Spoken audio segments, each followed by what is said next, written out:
eminent speakers here today to basically kick off this event. So, without wasting any time, I'm going to ask Mr. Raghav Rao, Vice President, Finance and CFO of Amazon Seller Services, and the co-chair of FICCI E-commerce Committee to kick this off. Over to you, Raghav.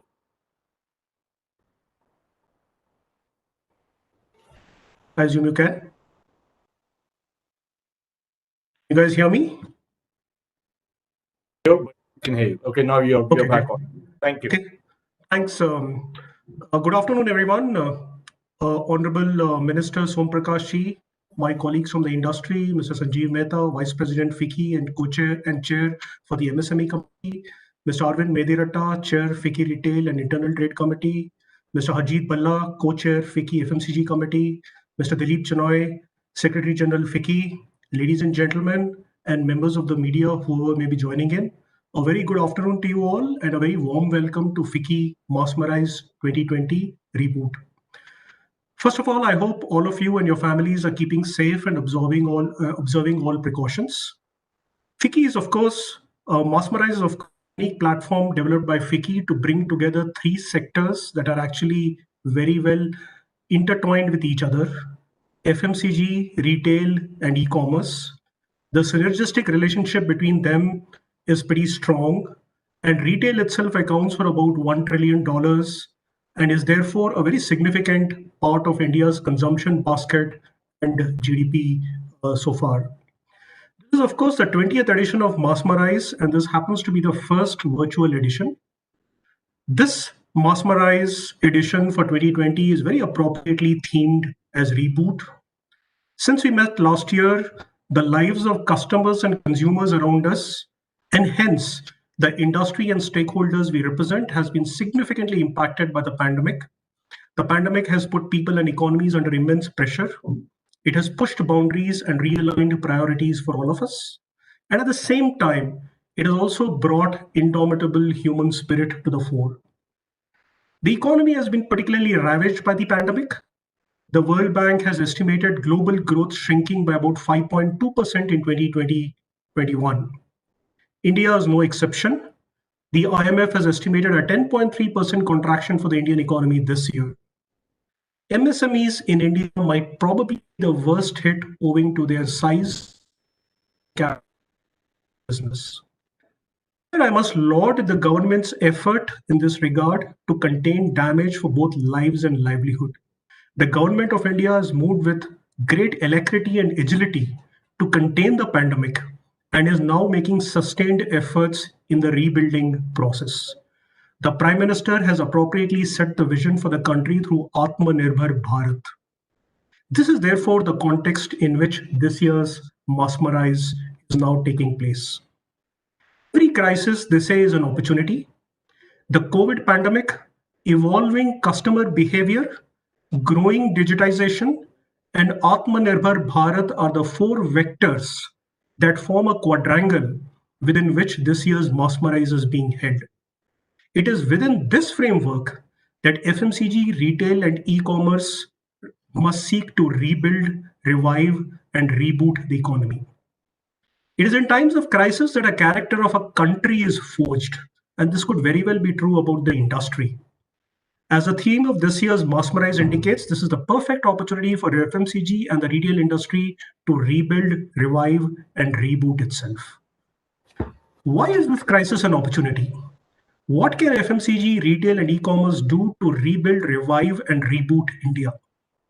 Over the next few days, we will listen to eminent speakers and industry leaders describe what they and their organizations are doing in this space. Pay close attention, and these lessons are worth emulating across the industry. Let me call out what my own charter of priorities is. The first vector is COVID.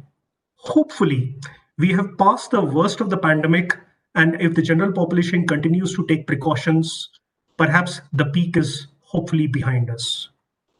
Let's now come to customer. Customer and consumer behavior have altered significantly in the last 6 to 9 months. We know that customers value safety, hygiene, and value much more than before. Brands and manufacturers have sensed this shift and are stepping up. At Amazon, We see this shift in search results about what customers are increasingly shopping for. Customers may have reduced their out of home and travel occasions, but not necessarily their consumption. We have seen a distinct acceleration in buying for home use products, ranging from diverse items such as pet care to hobby essentials to athleisure to laptops to working from home products. Brands, retailers, and stakeholders who track this shift in customer behavior, some of it is, of course, likely to be sticky, but not all, are much better placed to reboot themselves and throw it the economy.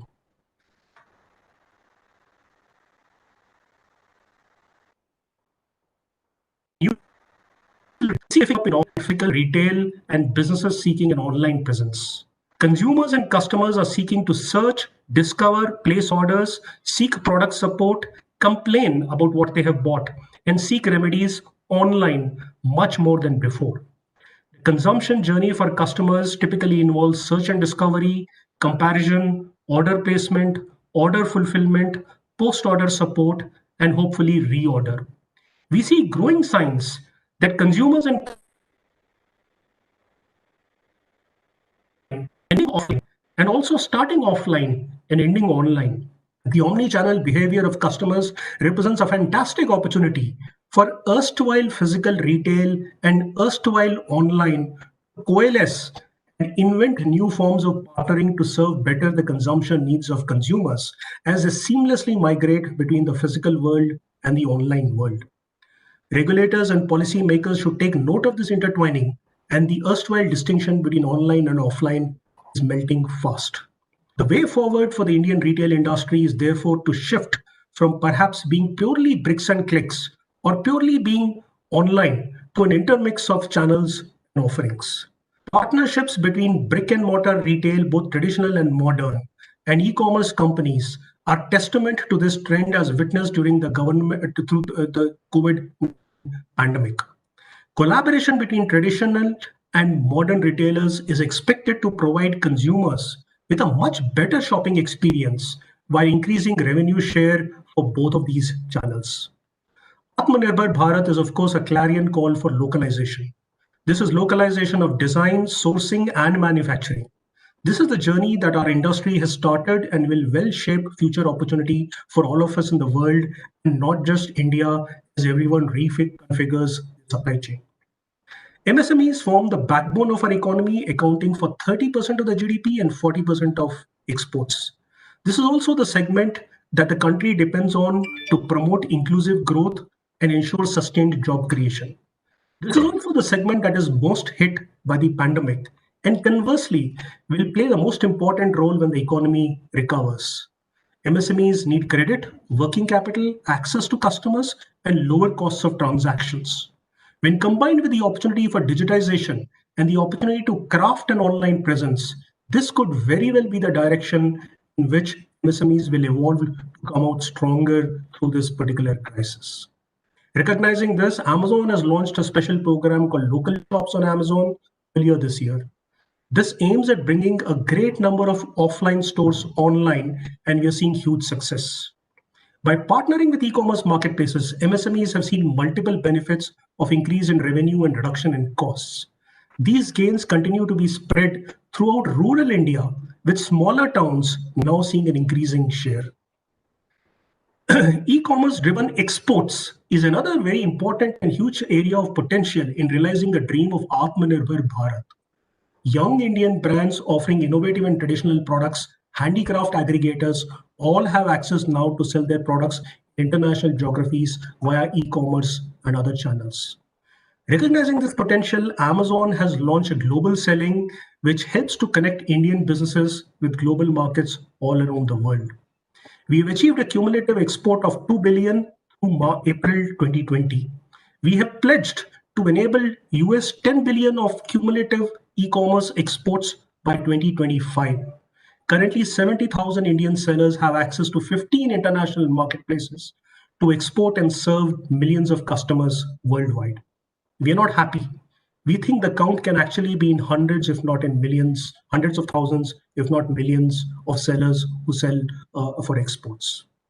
In conclusion, The government's focus is on the right track and is focusing on right key reforms, including improved credit access, trade protection, along with landmark initiatives such as Make in India, Startup in India, and regulatory environment is what all of us need with support for innovation that we will drive. I'm confident the proceedings of this conference will help address some of the challenges that we all face. I look forward to some great discussions from all of us. It was not very long back that we were all discussing about a 10 trillion economy in the few years into the future. It's very important that we don't lose hope and stay optimistic. The crisis will soon be over and we will rebuild, revive, and reboot what we do. And this will propel our economy to a path to make India a great superpower. Jai Hind, and thank you, all of you. Thank you, Mr. Rao. That was absolutely fantastic, and thanks for setting the context, the stage. I think you summarized it very well. Where we are today, what the direction is. So, with that, and without taking up more time, I'm going to hand over to Mr. Arvind Mediratta. He's the managing director and CEO of Metro Cash and Carry India Private Limited. He's also the chair of FICCI Retail and Internal Trade Committee. He's an absolute stalwart in the retail space. I'm sure both offline and online are very much on his radar, and it'll be fantastic to Arvind to hear from you now. Thank you. Thank you, Rajat. On behalf of FICCI Retail and Internal Trade Committee, I would like to very warmly welcome Honorable Minister Shri Som Prakash Ji for taking out the time to be here for this discussion. I also want to thank my industry colleagues for taking out the time to be part of this session. According to me, the theme rebooting retail is very, very appropriate given the times that we are in. Raghav has already touched upon some of the fundamental shifts that have happened in customer behavior over the last 7 or 8 months. And I will touch upon a few of those things that we are also seeing in retail industry. So there is a big increase in demand for products related to health, hygiene, and fitness. Sorry, video went away, yeah. There's also a big, people are basically entertaining at home and not going out. This has led to, again, a big increase in demand for games and toys. People are gifting themselves larger TV sets, sound bars, entertainment at home, leading to buying of crockery and other houseware products. Work from home is a new normal for a lot of people who can afford it. And this has again led to a big increase in demand for leisure wear, laptops, phones, office furniture, etc. The other interesting thing is because of the lockdown, because of the pandemic, we are seeing that easy availability of maids has become a challenge in many parts of the country. So people are becoming Atmanirbhar and started to do household chores on their own. And this has led to growth in categories such as dishwashers, microwave ovens, vacuum cleaners, power washers, etc. And these categories got a big boost thanks to the COVID and the accompanying lockdown. But there are two other fundamental shifts that we are seeing. People are preferring to shop online, and people are also preferring to buy from the neighborhood stores. There's also a preference for contactless payment and delivery. Now, this has had some setback for the brick and mortar retail, especially those people who have not been very agile or have been very slow in adapting to the changing consumer needs. But here I would like to highlight that we were already seeing a shift towards online even before the pandemic started. And instead of trying to resist that change, let's try to understand fundamentally why do people shop online, whether in India or any other part of the world. So I would like to touch upon some of the positives of online shopping, which is attracting customers towards online shopping. The first is the assortment. They have a very wide assortment and it's backed by powerful search engines, which leads to easy shopping, easy to locate products that you're looking for. There's a lot of rich product information, which is backed by customer reviews, recommendations by the companies, and so on. The other big thing for which e-commerce companies deserve a lot of credit is bringing in price transparency. India was a market where everything used to sell at MRP. So not only have they brought in price transparency, a lot of attractive promotions and offers for customers, which people are lapping up. And finally, it's about convenience. It's easy to shop. You place an order, you get delivery within 24 hours, sometimes the same day. And even the refund process, if you're not happy with the product, the exchange process is pretty simple. So these are some big learnings that the brick and mortar retailers need to learn from the online players. And many people have been thinking, at least in the last 6 months, is it the end of physical retail? Is the market going to move fully to online retail? My answer is an emphatic No. There is still a very bright future for physical retail. Physical retail will continue to play a very important role. And for this, we really need to understand, why do people go to a store to shop?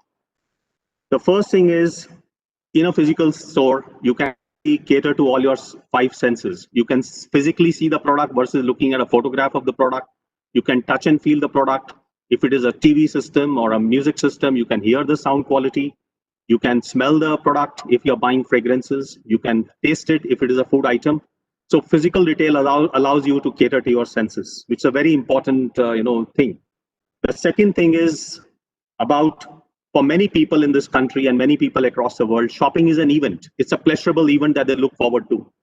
It's something that is, the highlight of in many people's lives. So you can't take this away from them. And then at the end of the day, human beings are social animals. We like to interact with other human beings. People like to interact with store staff. It's a pleasurable thing, haggling with them, negotiating with them, finding out about product, and so on and so forth. So the future for physical retail is still, I think, very, very bright. But the point that I want to make is, if physical retail is not going to evolve, it will be left far behind. And many retailers we have seen have been left behind because they have failed to evolve their business model. And there are a lot of learnings which the physical retail can take from the online retail. And what customers are looking for is the best of physical and the digital world, which I've already pointed out. The best of physical world is the shopping experience that you provide. The best of physical world is a human interaction, which is possible in a physical store. But physical stores also need to learn from the online world and make sure you provide adequate product information. How many times we have gone to a store and we talk to associates in the store and they have no clue about the product? Sometimes they start moving in another direction when they see a customer approaching them. So customers are not going to be so forgiving in today's age. So what we need to do is, in physical stores, bring in technology to enhance the overall customer experience and to offer the best of physical and digital world. And I want to take some examples of how this is possible in the physical world arena. First thing is the use of big data.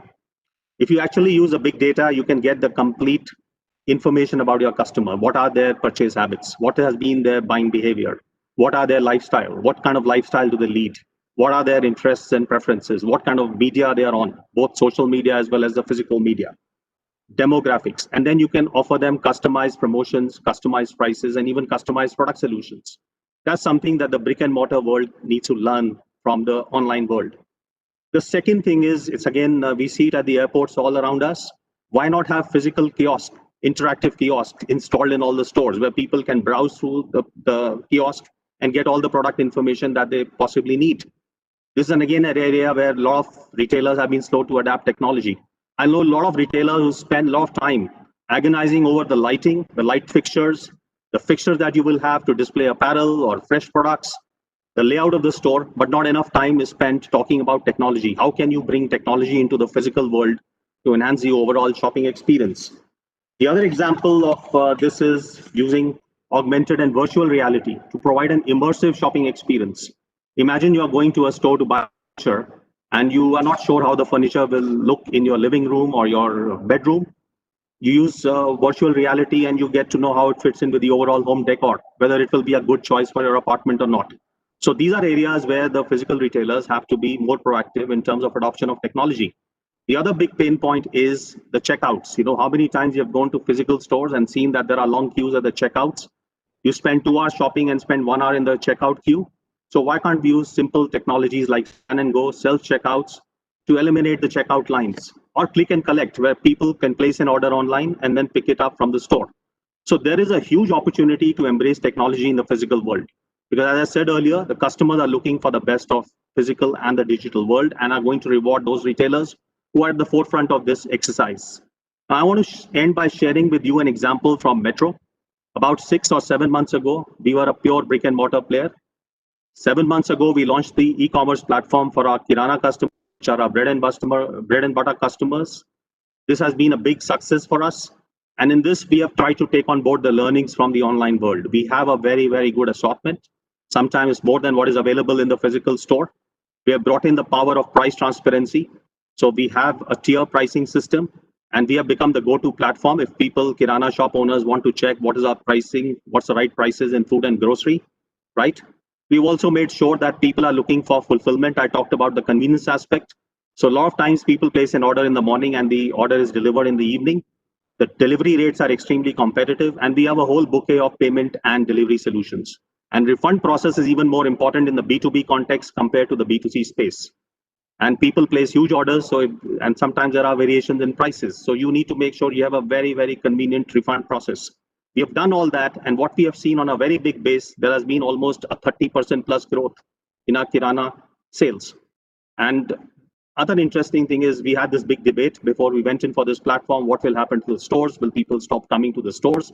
Even in the last 7 months, when the lockdown has been pretty severe, India probably had the worst lockdown in the whole world. We are finding that people are exhibiting hybrid behavior. So a lot of times they're coming to the stores and a lot of times they're placing an order online. Another interesting insight is that Kiranas are actually placing orders online after their business hours are over. So we get a lot of orders after 9 p.m. and 8 a.m. in the morning. So that's an interesting thing. The frequency of shopping has gone up. The number of visits has gone up. So this tells you that if you embrace technology, you merge the power of physical with the power of digital, you have a very compelling proposition. And this is not just true in the B2B context, it's also true for B2C context. It is true for large players like us. It's also true for small mom and pop shops. So my urge to the entire retail industry will be to start adopting technology and spend as much time as on technology as you do on the layouts, the pricing part, the display of products, because this is an equally important facet. If you don't do it, you will be left behind. Finally, I want to use this forum to make a humble plea to the Honorable Minister on behalf of the retail industry. It's the second biggest source of employment after agriculture, and I think it's high time it's given the status of a regular industry. And all the benefits which are available to the manufacturing sector are also made available to all the retail companies, big and small. Thank you so much. Thank you so much, Arvind. Absolutely fantastic session. Can you guys hear me? I think we're getting some echo here. Thank you so much, Arvind, for a great session. Also for setting the context and batting for the offline retailers and putting the view forward on the benefit of merging the technologies, etc. Fantastic session. Before we start off, I just wanted to before we move to Mr. Mehta for his session, I just wanted to take the opportunity to welcome the honorable chief guest, Shri Som Prakash, who is the Honorable Minister for State for Commerce and Industry, Government of India. Thank you so much, sir, for making it here today and for honoring us with your presence. I think I think all the industry stalwarts are here today, and they will really look forward to hearing from you during your session. So thank you for being here. With that, sir, yeah. So, if I have Mr. Mehta's session now, so if that's okay, I'm just going to request Mr. Sanjeev Mehta, Vice President FICCI and Chair of FICCI FMCG Committee, and the CMD for Hindustan Unilever Limited and President of Unilever South Asia. He doesn't require any introduction. He's probably the best known CEO for our in the country across businesses. Probably also the most liked and respected CEO amongst the CEO group. So thank you so much for being here, Mr. Mehta. Over to you to do your introductions. Thank you, Rajat, and good afternoon, everyone, and namaste. I'm delighted that we have in our midst Honorable Minister of State for Commerce and Industry, Shri Som Prakash. Sir, welcome to this event, and we would look forward to your thoughts. And Ankit, if you could just put up my slides, please.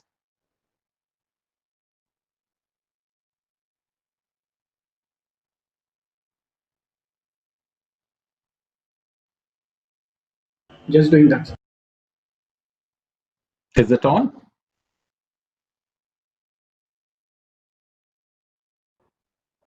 Nice. Just a minute. Just a minute. I'm just putting.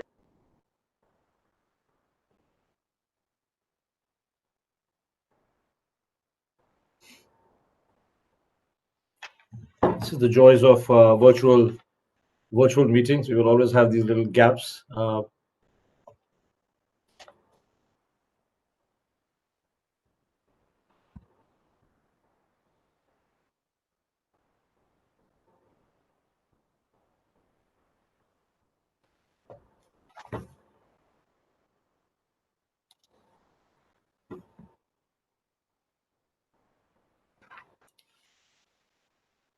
Just it's coming up, sir. Just. Good afternoon. Hello. Hello.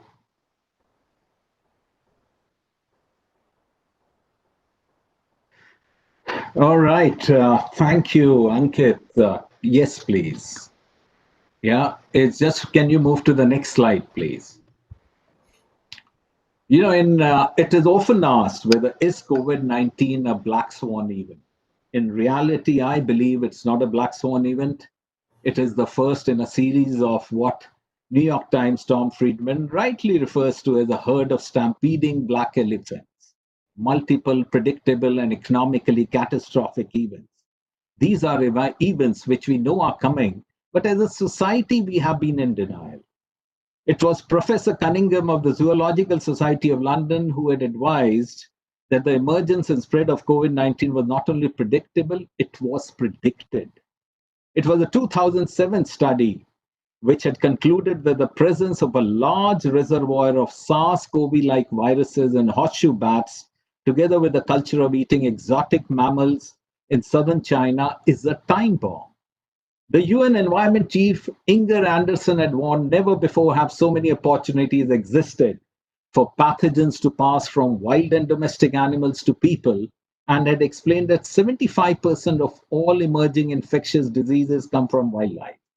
This is a crisis like no other. It is more complex, with interlinked shocks to health and economies that have in many ways brought our way of life to a complete halt. The next slide, please. It is very apparent that this kind of event is going to have a huge impact. The IMF and World Bank have been projecting global growth to contract in the vicinity of 5% this year. Global trade will perhaps get the greatest shock since the Great Depression, and it is projected to decline by 20%. Companies are revising the mix of products. I do believe that a crisis of this magnitude has also got the potential to reshape the world order. In recent years, we have seen a trend away from globalization.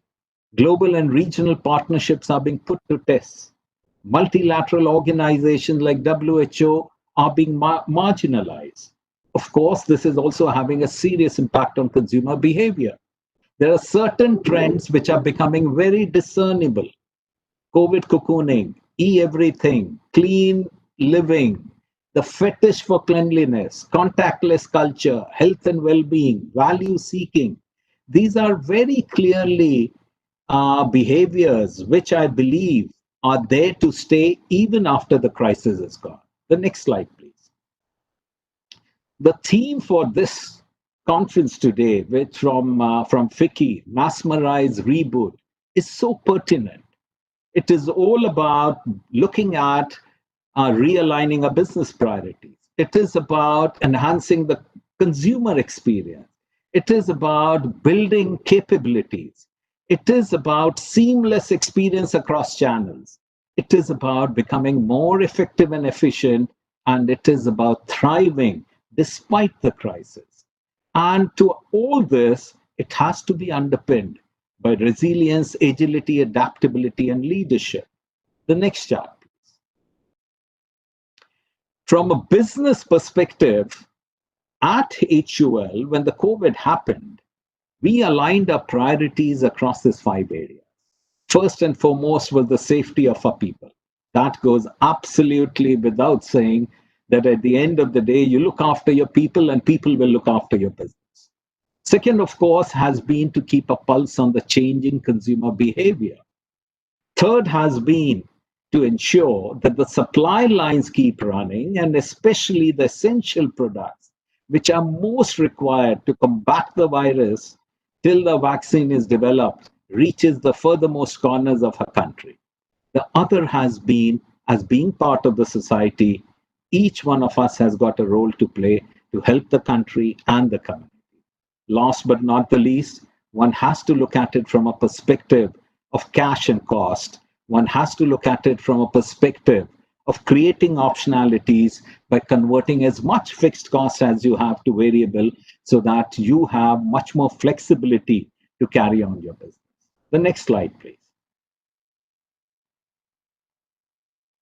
From a consumer experience, I think my friend Raghav Rao and Arvind very clearly articulated how this has got a fabulous opportunity for us to enhance the experience of our consumers and customers. Each crisis leads to an inflection point and leads to massive transformation. World War II resulted in women joining workforce. SARS resulted in e-commerce boom in China.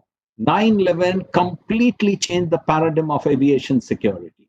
And COVID-19 perhaps could be looked at as something which made digital a way of life in our lives across the world and definitely in our country. The next slide, please. The other has been distribution during this period. As many things came to an halt, it was very important to ensure that the essential products keep getting distributed. While all the channels are important, a few channels really stood out. One, of course, has been the e-commerce channel, but other has been the humble grocer. I call it the renaissance of the grocery channel. People did realize the benefit of proximity. And India is a country with 10 million stores. And 10 million stores, if you do the math, it implies that 100 million people in the country, they get their food on the dining table courtesy what is called as the grocery or the kirana store in the country. The other opportunity, of course, has come up, which is pivoting to Omni. And last but not the least, a new opportunity, which is institutional sales for the hygiene products, because every office, when it opens up, it will have to have the highest standard of safety in their complexes. The next slide, please. What is called as the grocery or the kirana store in the country. The Omni channel, of course, has been a big impact. And everyone is today looking at it. How could you not just have many channels to reach the furthest corner of the country, but have a seamless experience to the consumers across different channels? Whether it is modern trade, whether it is FMCG companies, people are looking at giving the kind of experience where they can not only get the communication, but also move to buying in an absolutely seamless manner. The next slide, please. The other has been efficient operations. And when you talk about efficient operations, you talk about, which is something I'm going to refer to in a while, it is about agility and resilience. It is about adaptability. It is about ensuring that your ecosystem survives and not just your corporation. And then you have to, this is also a moment for you to step back and ask yourself, how as a responsible corporation, you are ensuring that the ecosystem thrives? What are the principles you have put to place so that your sourcing policy, your business partnering policy are all done in a responsible way so that not only you thrive, the ecosystem thrives, but the country thrives. And what is win essentially is the collective victory of a nation. The next slide, please. The other important bit is thriving. When we talk about thriving, you have to focus on sustainability. You know, the risk of the pandemic is people will take the foot off the pedal when it comes to looking at issues like water or looking at issues like the climate crisis. I would urge everyone that we have to get away from procrastination and focus on looking at this as a massive opportunity and not to halt the progress on areas like climate action. We should not be taken in by the initial drop in pollution and emissions in cities like Mumbai or Delhi, because there could be a severe bounce back effect on the environment as economies reboot.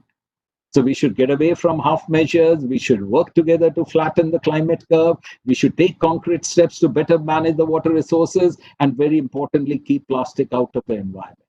India could and should take a lead in renewable energy with the same passion as we undertook the electrification of villages. The next slide, please. The other important bit is what I talked about is building muscles. We have to be adaptive and resilient. We have realized that even with the best prediction models, we cannot predict a way to a no-risk world. This therefore means we must become far more adaptable. The crisis has shown The teams which are adaptable retool in a matter of days. On the other hand, seemingly successful organizations with vast capabilities and capacities for prediction were paralyzed. During the crisis, many organizations also have driven costs, and high efficiency and capacity utilization were caught on the wrong foot. These businesses need to determine which parts of the value chain do they manage for cost and efficiency, and where do they build for redundancy so that it is resilient to shocks. Just as there is need for businesses to build adaptability and resilience, so is the need for the nations. The next slide, please. At the end of the day, it is leadership which makes the difference. The coronavirus pandemic has been a test of character for millions around the world. To successfully navigate crisis, leaders must get comfortable with ambiguity and chaos, recognizing that there is no crisis playbook to guide them. Instead, they should commit themselves to navigating through the turbulence, adjusting, improvising, redirecting as the situation changes. We need courage to seize opportunities. Courageous leaders also understand they will make mistakes along the way, and they will have to pivot quickly as this happens, learning as they go and not being deterred by failures. In times of adversity, effective leaders stand out for their empathy, transparency, and humility. It is absolutely fine for leaders not to have all the answers. There is ample evidence to show that leaders who trust and empower their teams unleash powerful potential. On this basis, let me now hand it back to Rajat. Rajat, now over to you, and you may then invite the Honorable Minister to share his thoughts. Thank you very much. Thank you, Mr. Mehta. Absolutely, and very precisely put. I think you pretty much summarized what Mr. Mediratha and Raghav had said in a very concise way. But without taking any time, I know the Honorable Minister has to go for another meeting. So over to you, sir, to speak. To speak briefly about how you see the industry. What is your your view on how you see the industry shaping up and the way forward for all of us. Over to you, sir. Shri Som Prakash. Thank you, sir. Honorable Raghav Raoji, Vice President of Finance and CEO, Amazon Salary Services Private Limited, and Co-Chair of FICCI Commerce Committee, Mr. Arvind Mediratha ji, Managing Director, CEO, Metro Cash and Carry, Mr. Sanjeev Mehta ji, Vice President FICCI, Mr. Harjeet Singh ji Bhalla, Co-Chairman FICCI, Rajat Vahi ji, Mr. Dilip Chonai ji, Secretary General FICCI. Ladies and gentlemen, very good afternoon to all of you. It's a real pleasure to be with you today. The COVID-19 outbreak is having an impact on the people, economy and business. I would like to appreciate that the industry has shown tremendous commitment to work with the government and other agencies to contain the spread of virus. The Government of India has always several programs as a part of the wider set of national building initiatives to transform India into a global economic hub. This government, under the dynamic leadership of Prime Minister Shri Narendra Modi ji, believes in minimum government and maximum governance. During the last few years, we have seen significant improvement in ease of doing business ranking, which has been possible because of the transformative measures taken by the government. Ministry of Commerce and Industry extends its support to encourage the retail and e-commerce sectors through its various policies. We are in the final stage of drafting a national logistic policy, new industrial policy, e-commerce policy, and national retail trade policy. The national retail trade policy is being formulated to support the development of the sectors that would benefit 65 million small traders. I am certain that these endeavors, together with the support of the industry, would help in contributing a significant chunk of the GDP of the national economy. We all know that retail, FMCG, and e-commerce sectors have a huge potential in India. Huge consumer base in India provides numerous opportunities for every player to exist and operate successfully in this sector. The industry being deeply connected with our day-to-day lives, hold the responsibility of serving their consumer most effectively with best quality and prices. DPIIT has always been in forefront in facilitating the investment in these sectors. I would like to congratulate Vicky for ordering this conference, and I will request all of you, let us contribute for making India Atmanirbhar. In whatever capacity we are, we must contribute for making India Atmanirbhar and raise the image of the country in throughout the world. Let us become champion in the industry as well as industry. I would like to once again congratulate Vicky for organizing this conference and for giving me this opportunity to join this gathering here today. I am grateful. Thank you very much for inviting me to this event to meet you all. Thank you very much, sir. Thank you, sir, for making the time. And Raghav and Arvind, maybe you guys can just jointly, or one of you can give a vote of thanks, because I think Honorable Minister has to leave now. So Thanks, I can do. Yeah, Raghav, go ahead, please. Yeah, thank you, Som Prakash ji. Thanks, everyone. Thank you sir, for taking out the time from your busy schedule and saying those inspirational words. All of us we agree with whatever you said. The theme of Atmanirbhar Bharat is important. The role industry has to play in terms of not just combating COVID, but also rebooting for the economy from where we are is very much dear to our heart and much on the agenda. Thank you once again for your time. And I therefore throw the Massmerize open and look forward to other speakers and other discussions for the rest of this event. Back to you, Rajat. thank you so much, Raghav. Mr. Chenoy, would you like to give a quick vote of thanks as well, or should we just move ahead? Let's move ahead. Thank you Okay, very much. all right. Please move ahead. Okay. Thank you so much, sir, and thanks, Raghav, for the vote. Mr. Mehta, sorry, I think we may have just cut you out a bit in that. Is any follow-up points from you, or should we move to Mr. Harjeet? Mr. Mehta, you're mute. No, please go ahead. Let's move to the... Okay. I'll now invite Mr. Harjeet Bhalla, Managing Director, Hershey's India, and the co-chair of FICCI FMCG Committee, to say a few words. Thanks, Rajat. A very good afternoon and welcome to the 10th edition of Massmerize.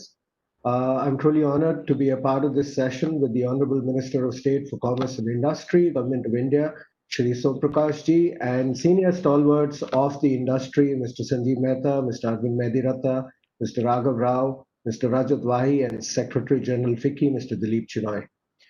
As I begin, I think it's important we recognize that this is the first virtual edition of Massmerize.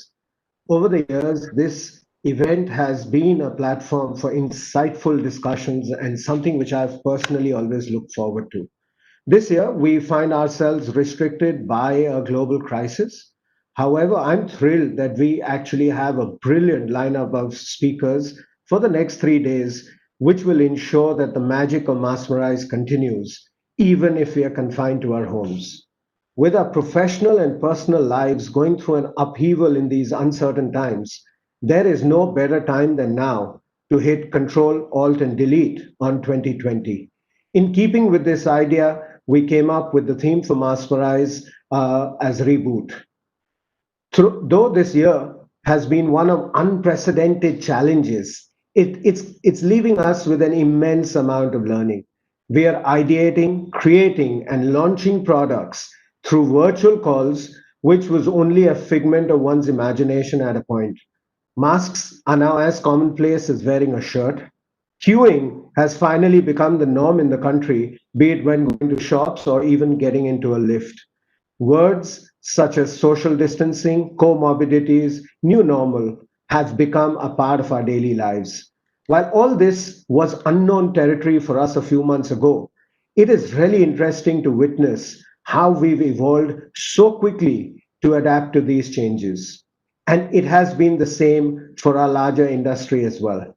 My esteemed colleagues have spoken about it, but we've truly been witnessing strong changes in consumer behavior, due to which FMCG companies have had to adapt to new ways of working. A few of the immediate effects which we saw because of the lockdown were an increased focus on health and hygiene. We've seen it across retail and across e-com as well as FMCG. For the average consumer, we're seeing a surge in demand for products that enhance personal hygiene in and around homes and workplaces. In a time when consumers were unable to step out of their homes to purchase goods from stores, we saw home delivery options emerge as a savior. Digitization took a sharp turn in 2020, where companies began exploring partnerships with online shopping channels to sell their products. As the pandemic reshapes our world, consumers have begun shopping online in greater numbers and frequency. According to the latest data, the pandemic has accelerated the shift away from physical stores to digital shopping by roughly 5 years. As said earlier, the need for manufacturers and retailers to deliver omni-channel excellence and embrace big data analytics has never been more acute. Another evolving trend we're witnessing as a result of digitization is brands collaborating with digital payment companies. Before the lockdown, whenever we went out, we took our credit card, we took an ATM card, we took some cash and probably some spare change. Now, all we need to do is carry our mobile phones. Our nation has truly become digital payment savvy in just a few months. Finally, looking at the food space, innovation within the better for you category has shot up. Online searches for such products have skyrocketed, and FMCG companies have already begun to invest further in this space, which is here to stay. Sanjeev spoke about it in his speech. It's going to be key for us to bring our A game to the table. And by that, I mean agility at the top, driven by anticipation, adaptability, and action. In this decade, winning businesses will be those that can adapt. Where businesses earlier used to be all about efficiency, the guiding principle for the next few years will be agility. Only then can the country thrive, its people prosper, and its businesses vie with the best of the world. I am positive Massmerize 2020 will offer us insights that will help the country unleash its phoenix-like potential. Today and over the next 2 days, we're going to be hearing many success stories of the nation's unrelenting potential. I am certain that the audience is going to immensely benefit from the thoughts of the wonderful speakers with us over these days, who are going to be sharing their perspective and ideas for the industry to reboot. Ladies and gentlemen, I hope you enjoy these insightful sessions. And as they say, it's now the time to reboot. Thank you. And back to you, Rajat. Thank you so much, Arjit. Thanks for setting it up as well. Thanks for also, in a way, summarizing the words of the other speakers, and for sort of collating it all together. I'm just going to try and put up one slide here, which is the slide that talks about the work that we have done on this, which is I'm just going to try and see if this works here. One second.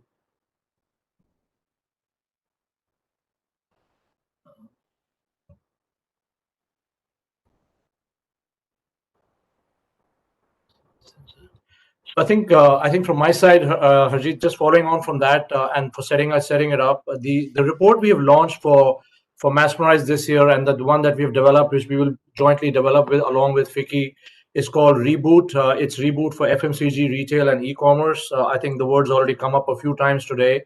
And really, what we thought about is what is the industry doing right now for really not really restarting, but again reconnecting with the consumers, building up the supply chain. So what we've looked at is really the Reboot acronym really stands for realign businesses and business priorities post COVID-19. So it's not really post anymore. We seem to be still in it, but I think it's post lockdown.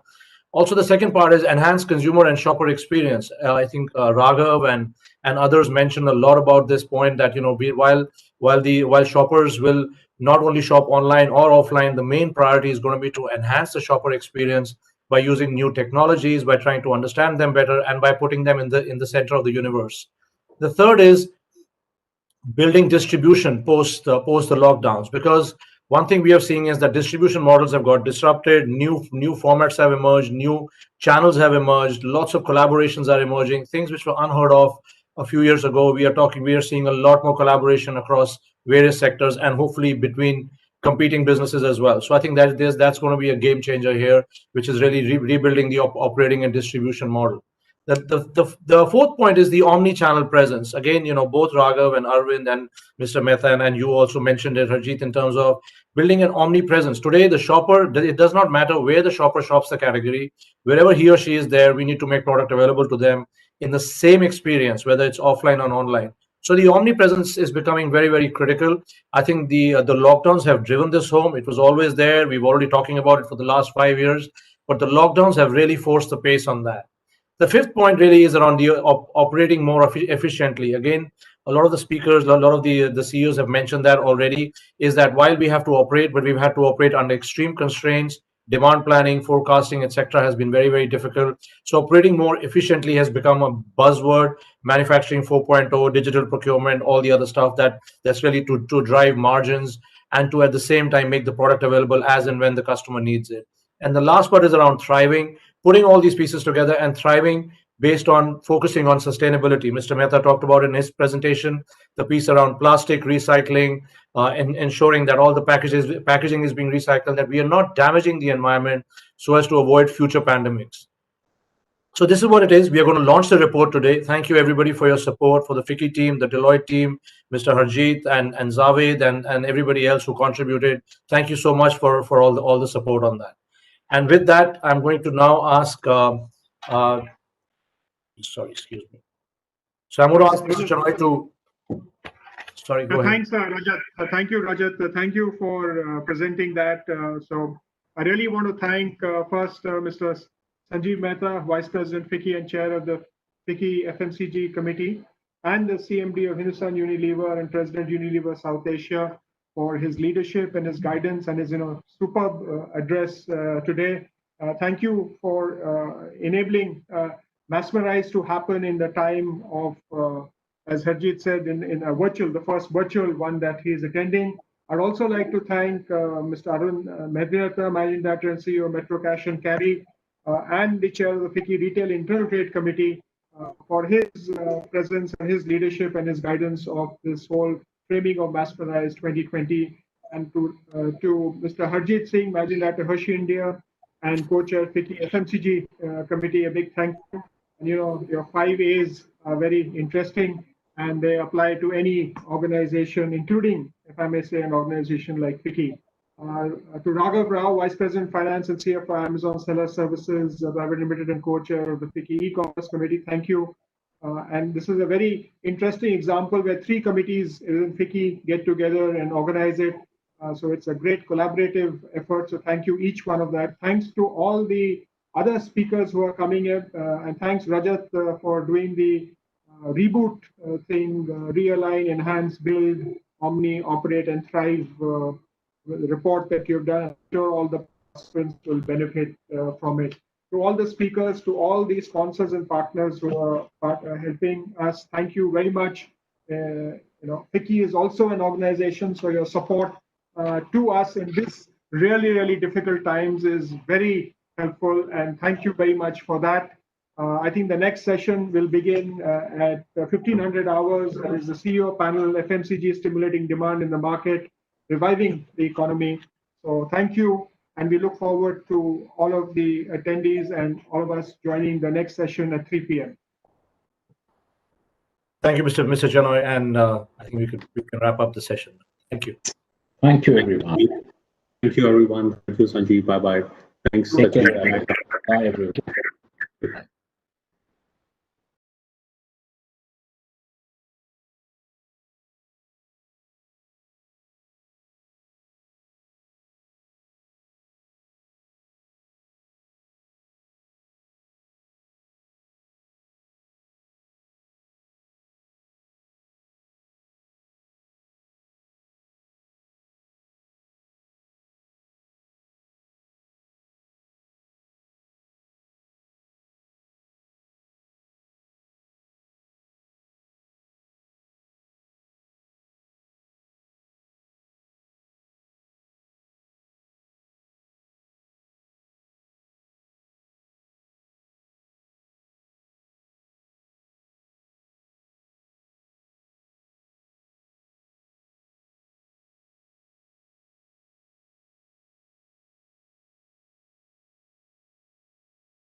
And I'm sure everyone's going to have a really, really insightful session.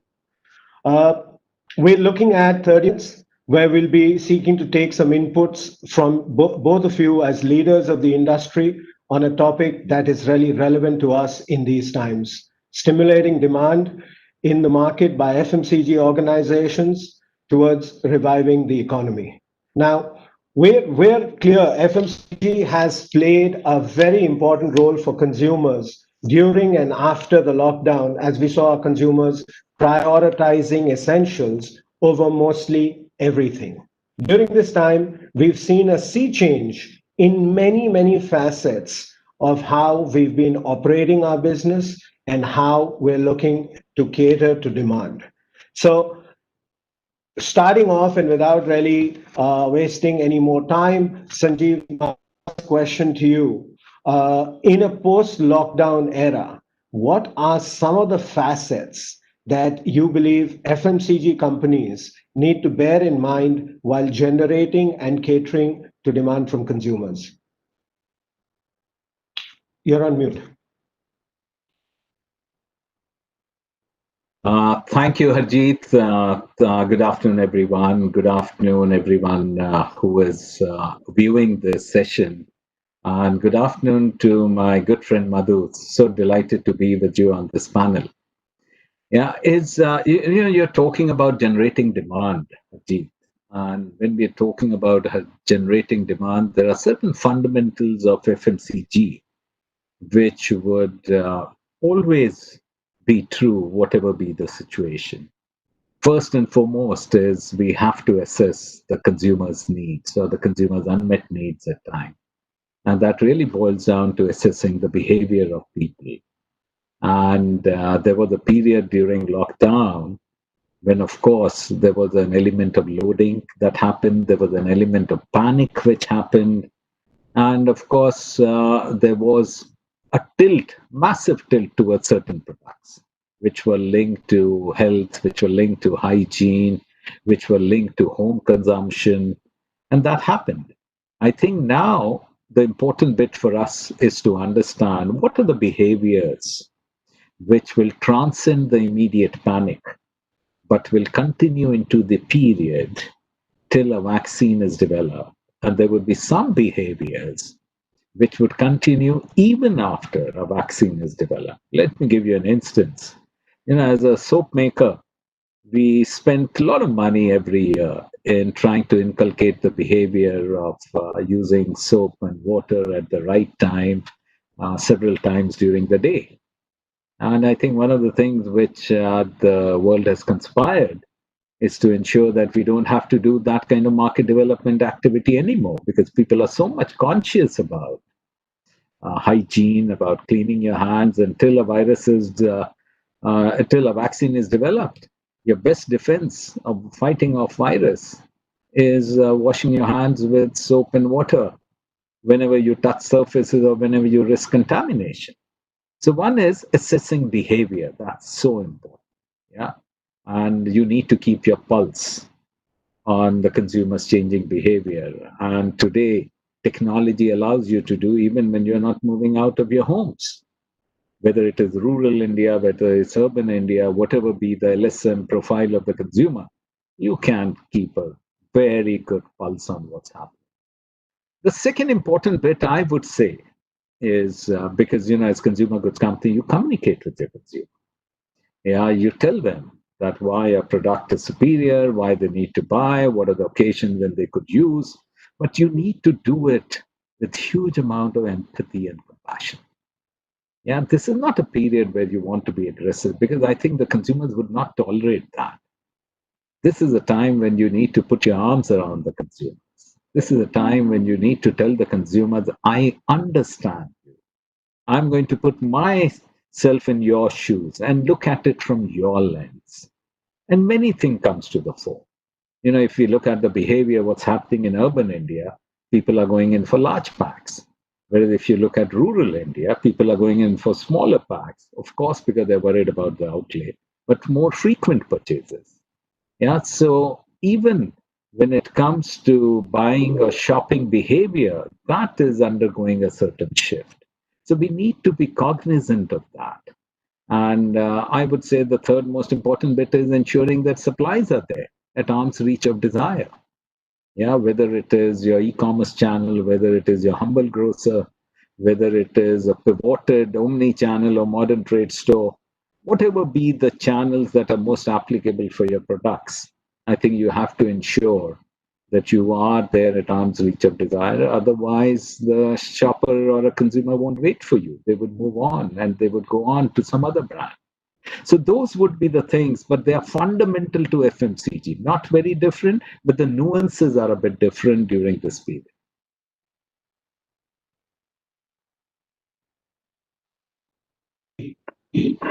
Okay. Thank you, Sanjeev. And I think the fact that I hear you speak is that it's going to be extremely important for us to look at it from a very fundamental point of view, as well as handhold the consumer with a lot of empathy during this time. You're so right. We are seeing a lot of changing consumer behaviors and changing consumer preferences. And one of the new things that we really see in the way that demand was getting generated during the lockdown was through digital ordering, was through e-commerce. And we've now started to see a lot of companies accelerate their play in e-commerce during this time. So, really, a question for you, Madhu, here. With more consumers gravitating toward the e-com space, can you talk us through how you are looking at e-com scaling up for yourself as well as for the industry in the coming years? Very good afternoon, Ajit. Good afternoon to everyone, and hope everybody is safe and healthy. Very good to see you again, Sanjeev.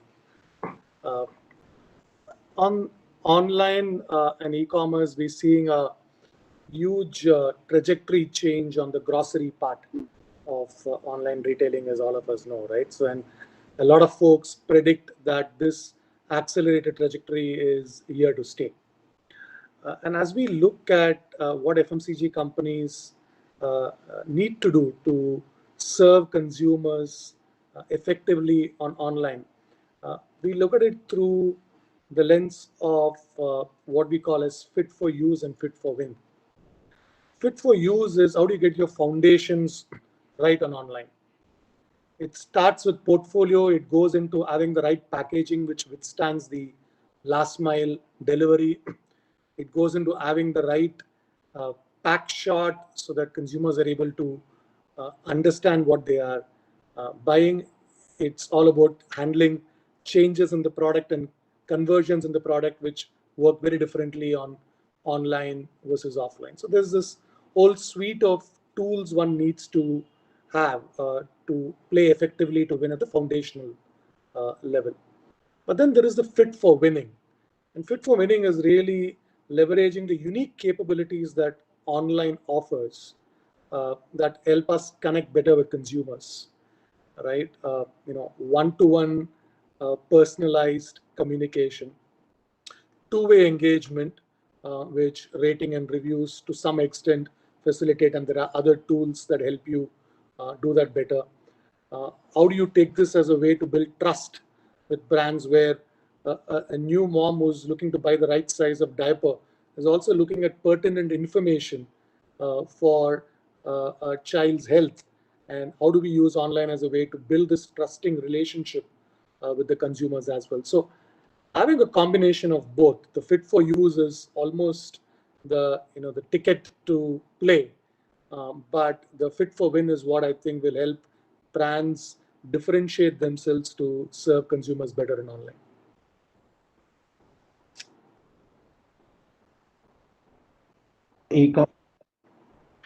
Okay, now I get centrally muted, I think for all of us. Thank you, Sanjeev. So, Madhu, just continuing down this path, e-com was roughly contributing to about 1.5 to 2% of overall FMCG contribution, and we've seen in the last few months that start to move up to 3-4%.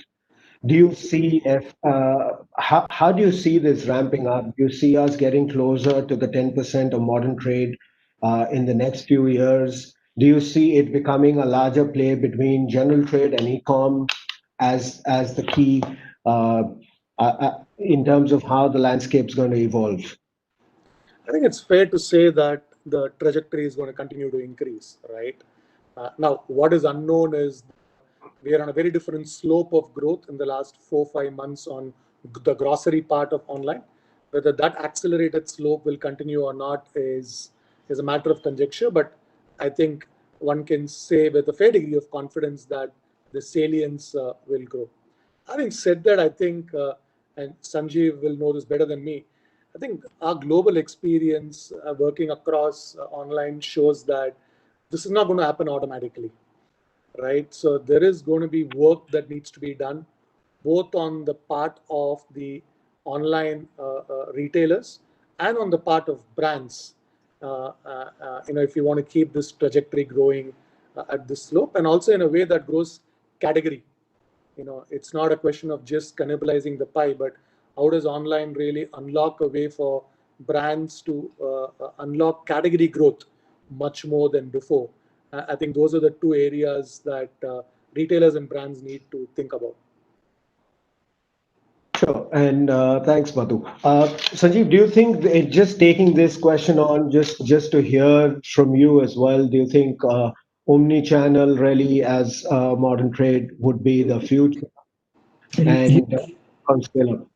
Yeah, first, I think the important bit is that the move towards increasing share by e-commerce is irreversible. Yeah. On one hand, you have the Chinese kind of model, where over 30% now, or the entire growth that is coming in, delta growth is coming in from e-commerce. And then you have spate of countries in the world where the share of grocery within the e-commerce channel or from the e-commerce channel has gone into double digit. Yeah. And there are very clear benefits. Yeah. The benefit of assortment, the benefit of experiencing, getting a touch and feel kind of experience sitting in homes, etc., convenience and what have you. But there is one unique aspect of India. Yeah. The unique aspect of India is that the grocery channel in India is it's unique in many ways. The second is the cost of distribution in the grocery channel is absolutely fine. Yeah, it is not something which is very high and there is profit to be taken or to be disrupted from that perspective. Yeah. And during this period, we have seen the benefit of proximity. Yeah, people have gravitated towards the neighborhood grocery because of sheer convenience. Yeah. So there's the unique aspects about it. But I think the growth of e-commerce is clearly irreversible. But the way I look at India, before I come to your question on omni-channel, that general trade, modern trade, e-commerce will coexist. Yeah? India is not a country where general trade will disappear. Let's be absolutely clear about that. The share of GT may come down, but people will do a fatal mistake if they write an obituary of general trade. No, it's not going to happen. Even after 10 years, the biggest channel would still be general trade. But I would believe general trade will be a digitized general trade increasingly. It would be a connected trade. Now, then moving on to modern trade over the last 2 decades have now got firmly established. Yeah, and I think it was Arvind who was rightly talking about that people go to a modern trade outlet in India for the sheer experience, the joy of stepping out. Yeah, and because many of these are in malls, etc., it's a whole day experience for many people. And as modern trades go into tier B, tier 2, tier 3 cities, it is going to get a fillip in those cities. And omni-channel, definitely, I think modern trade, it is going to be a bigger part of a modern trade channel for the sheer convenience and the benefit that comes out of it. And if you can get a seamless experience from offline to online, it is bound to play a bigger part. That would be my perspective.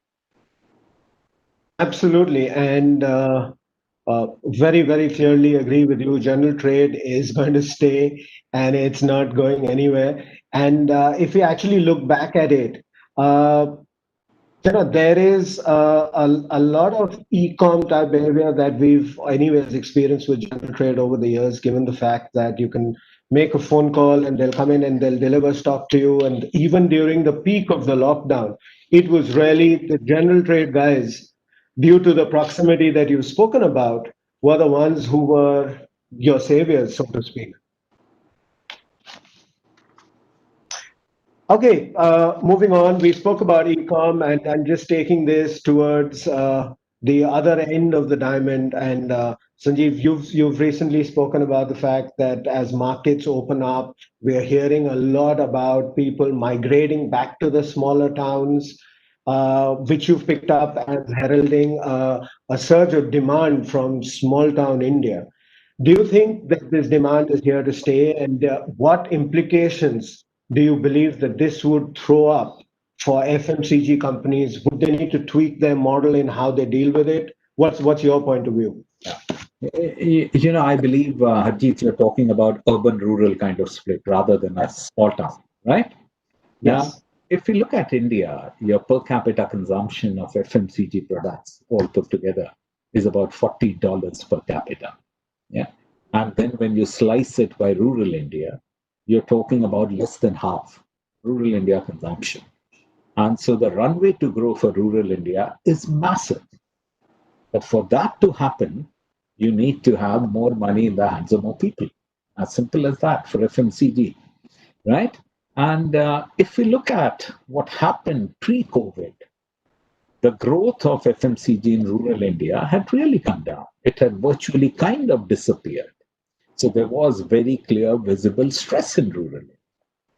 Now, after COVID, I think when the COVID happens, the two big things which a government has to do first is to protect the people, and then you have to ensure that the marginal sections of the society are looked after. And in India's context, a large number of marginal section of the population lives in rural India. So I think the steps that the government has taken, whether it is direct transfer of money, whether it is free food, whether it is improving or increasing the Manrega outlay, or increasing the rate per day, the wages under Manrega, or increasing the MSP, is certainly helping the cause of rural India. And then on top of it, there was, of course, a decent harvest, which has all combined together. So even when the migrant workers from the urban centers have gone to rural India, because of increased outlay of Manrega, in many places, they are getting opportunities to work and earn their daily living. And all this has contributed to the giving a fillip to rural consumption. Yeah, and that is very visible today. Now your question is that sustainable? I think it's too early to say that, but if the entire economic activity picks up, yeah, I believe that the reforms that the government of India has done on the agri side are the right things. Because when you remove the intermediaries, there would, of course, be a better chance for the farmers to get a benefit of higher yield for what they grow. Yeah, similarly, when you look at it for the ability to contract out farming, etc., absolutely the right things. And it is going to result in more technology coming in, more capital coming in, better yields, better outlay, better incomes. All that is bound to happen. Yeah, but the time period, one will have to wait and see. So I would like to believe, if things play out well in the country, if our economy picks up, we should have rural growing for the sheer fact that the per capita is so low today, much higher than urban growth rate for years to come. Yeah, so one would love to see it being sustained, but let us see after the government has removed the benefits that they have given because of the pandemic to the rural folks, whether the demand sustains. That would be the crunch period. True, and thank you so much. I think it's very clear that it's going to be a little dynamic over the next few months for us to see how this evolves. But you're clearly seeing positivity coming out through rural, and I think for people who are listening, probably neat to see how they are focusing on it in these times. So there is clearly growth that is there to be had as a result of everything that you're seeing there currently. So thank you for that. Uh, just moving on, Madhu, for you. You've mentioned in the past that category growth must be driven through delivering and delighting consumer needs. Now, what role are you seeing for innovations as an enhanced lever for growth in coming years? And especially for large organizations, innovations has always been a long process. So do you see that evolving and us moving more towards a more rapid kind of innovations approach? We've always looked at innovation, through the lens of force for growth and force for good. Force for growth is all about looking at consumer needs, problems that you can solve for, which offer sizable opportunities for growth. And force for good is all about brands looking at what are the ways in which one can be a positive contributor to communities, because increasingly consumers start evaluating brands and influencing purchase intent based on what they see brands standing for. A good example, of what we tried to do on this is on Gillette. As we saw some of the COVID impacts in the early days, had millions of people, choosing not to shave because they were not going out of home. But you also saw a movement from folks who used to go to a salon to get a shave, starting to shave at home, right? And as you start seeing many of these first-time shavers who had the money to always buy a reasonably good shaving system starting to shave at home, we saw a clear need for offering an outstanding shaving solution at an affordable price, given the economic challenges that are there. So we came in with a proposition called Guard 3, which we launched over the last quarter, which has started very, very well. And that's an example of looking at a specific consumer need, but also taking into account the context of consumer behavior change that happens, and how much do you bet on an innovation like that. Another example on Gillette on Force for Good is the work that we've kicked off with our barber stakeholders, which are a very big community in our country and also a very critical stakeholder for the ecosystem for shaving. And we know the challenges that community went through in the early days for the first 2-3 months of the lockdown. So we launched this program called Barber Suraksha program, where we've given insurance to barbers. We've given them styling kits to kick off as they unlock. We've given them tips on how to unlock safely so that consumers get the confidence to go back to barbers, and also delivered online video kits by famous stylists on how they can innovate and offer styling solutions to their consumers as well. So a combination of these two, I think, is going to be critical moving forward, not just looking at innovation through the traditional lens of only coming up with a new product, but also looking at meeting consumer needs holistically and also being a force for good and standing for it as brands. Yes, absolutely. And talking about innovation in the product space, Sanjeev, we are also seeing innovation in the communication space with Lifebuoy talking about hand wash Corona and some really innovative stuff. So I can see that the whole industry is really looking at that. Do you have anything to add on? Yeah, it's just adding to what Madhu has said. First is, of course, our innovations have always been the lifeblood of consumer goods business, and assessing demand. I'll give you a very simple example. One very, very profound example, in fact. When we acquired the GSK consumer health business with Horlicks and Boost coming with us, and R&D people, they said they've got a formulation with added zinc for Horlicks, which would immediately boost the immunity. So we quickly launched that variant. And the first thing we did was to give as a free sample to lakhs of healthcare workers in the country where they needed it the most. Yeah, similarly, now with Nature Protect, which is a new brand which we have launched, which is based on the germ kill properties of neem.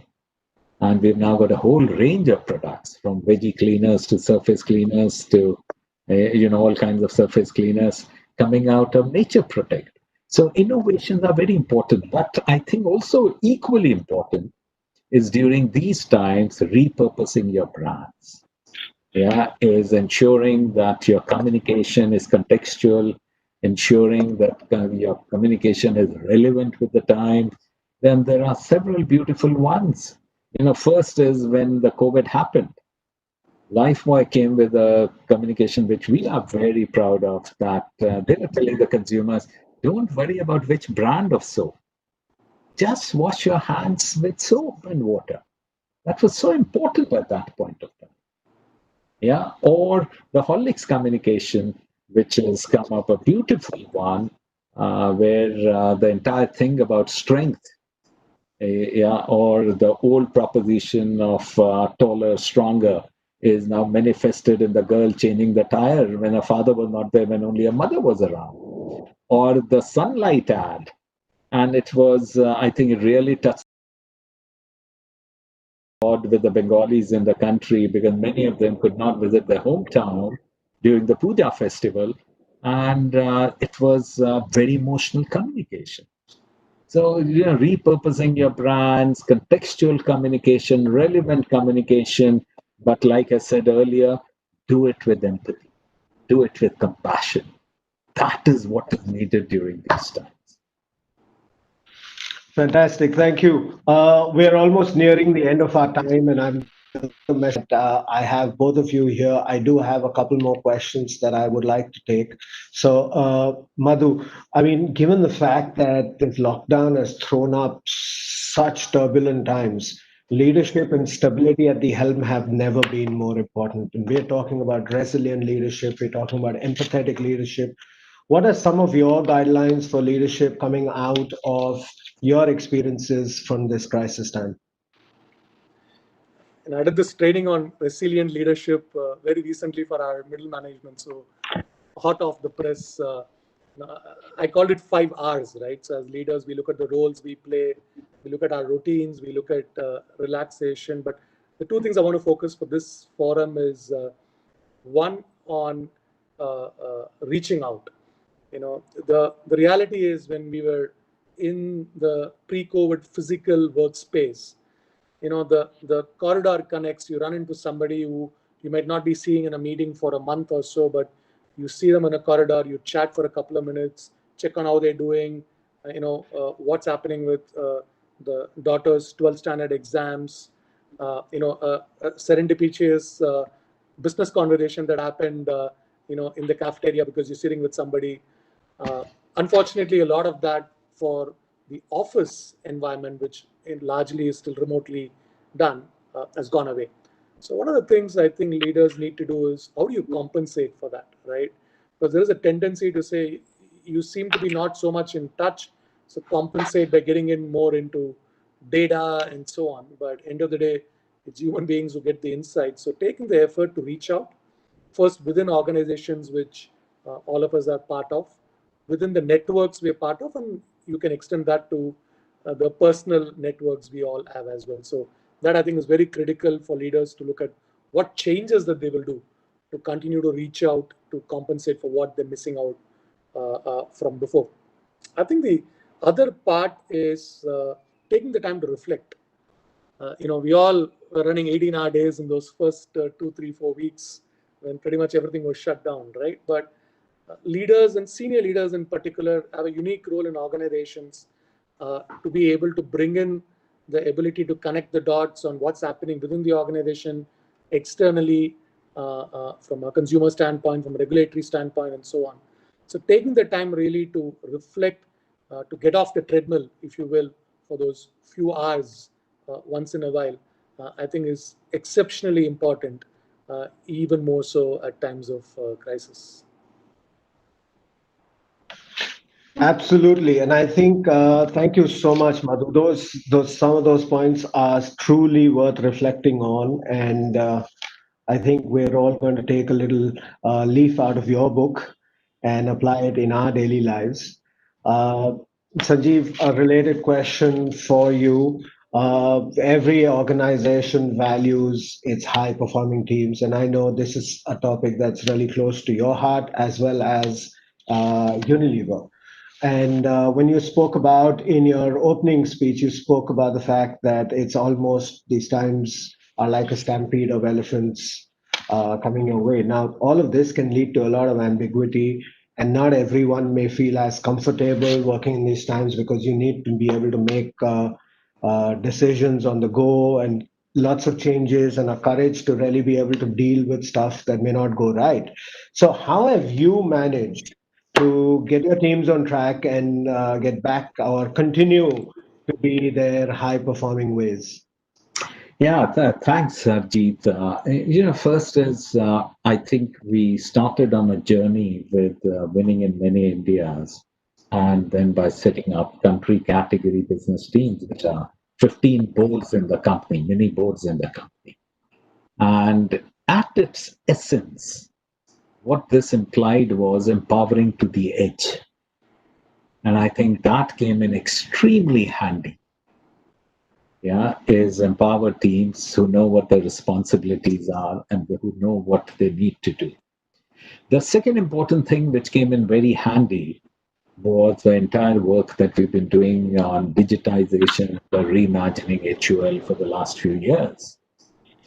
Just to give you an idea, the Shikhar app is now being adopted by nearly 300,000 outlets in the country. Yeah, so that's been the pace of digitization thanks to COVID. Then a fabulous thing with the company we did, whether it was a R&D or a procurement team, is when we were hit during the lockdown period. Yeah, and supply chain, as all of you on the in the audience as well as on the panel would know, it works well in a synchronized fashion. Yeah, one beat you miss and the entire chain gets disrupted.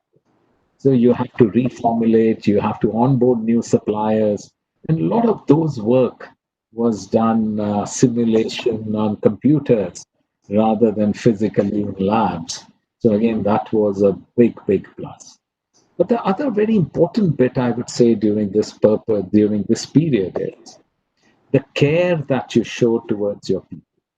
Yeah, the compassion, the regular communication. Even working from home, you need to have a certain cadence, certain discipline, certain way of going about it. And I believe that you have to be family sensitive. You have to allow flexibility for people. You have to look after the physical and mental well being. You have to ensure that you set boundaries and don't let this video conferencing fatigue set in. And very importantly, when you take care of yourself, that's a good pointer to rest of the organization. They also need to take care of themselves. And as a company, we have invested significantly in the physical and mental well-being of people, and very importantly, in learning during this phase.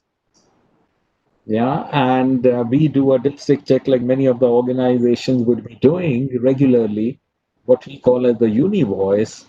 And it was very heartening to see that our scores on many dimensions were really off the charts, which indicated that people valued all the interventions that we did and the way we were looking after them. So you look after the people will look after the business.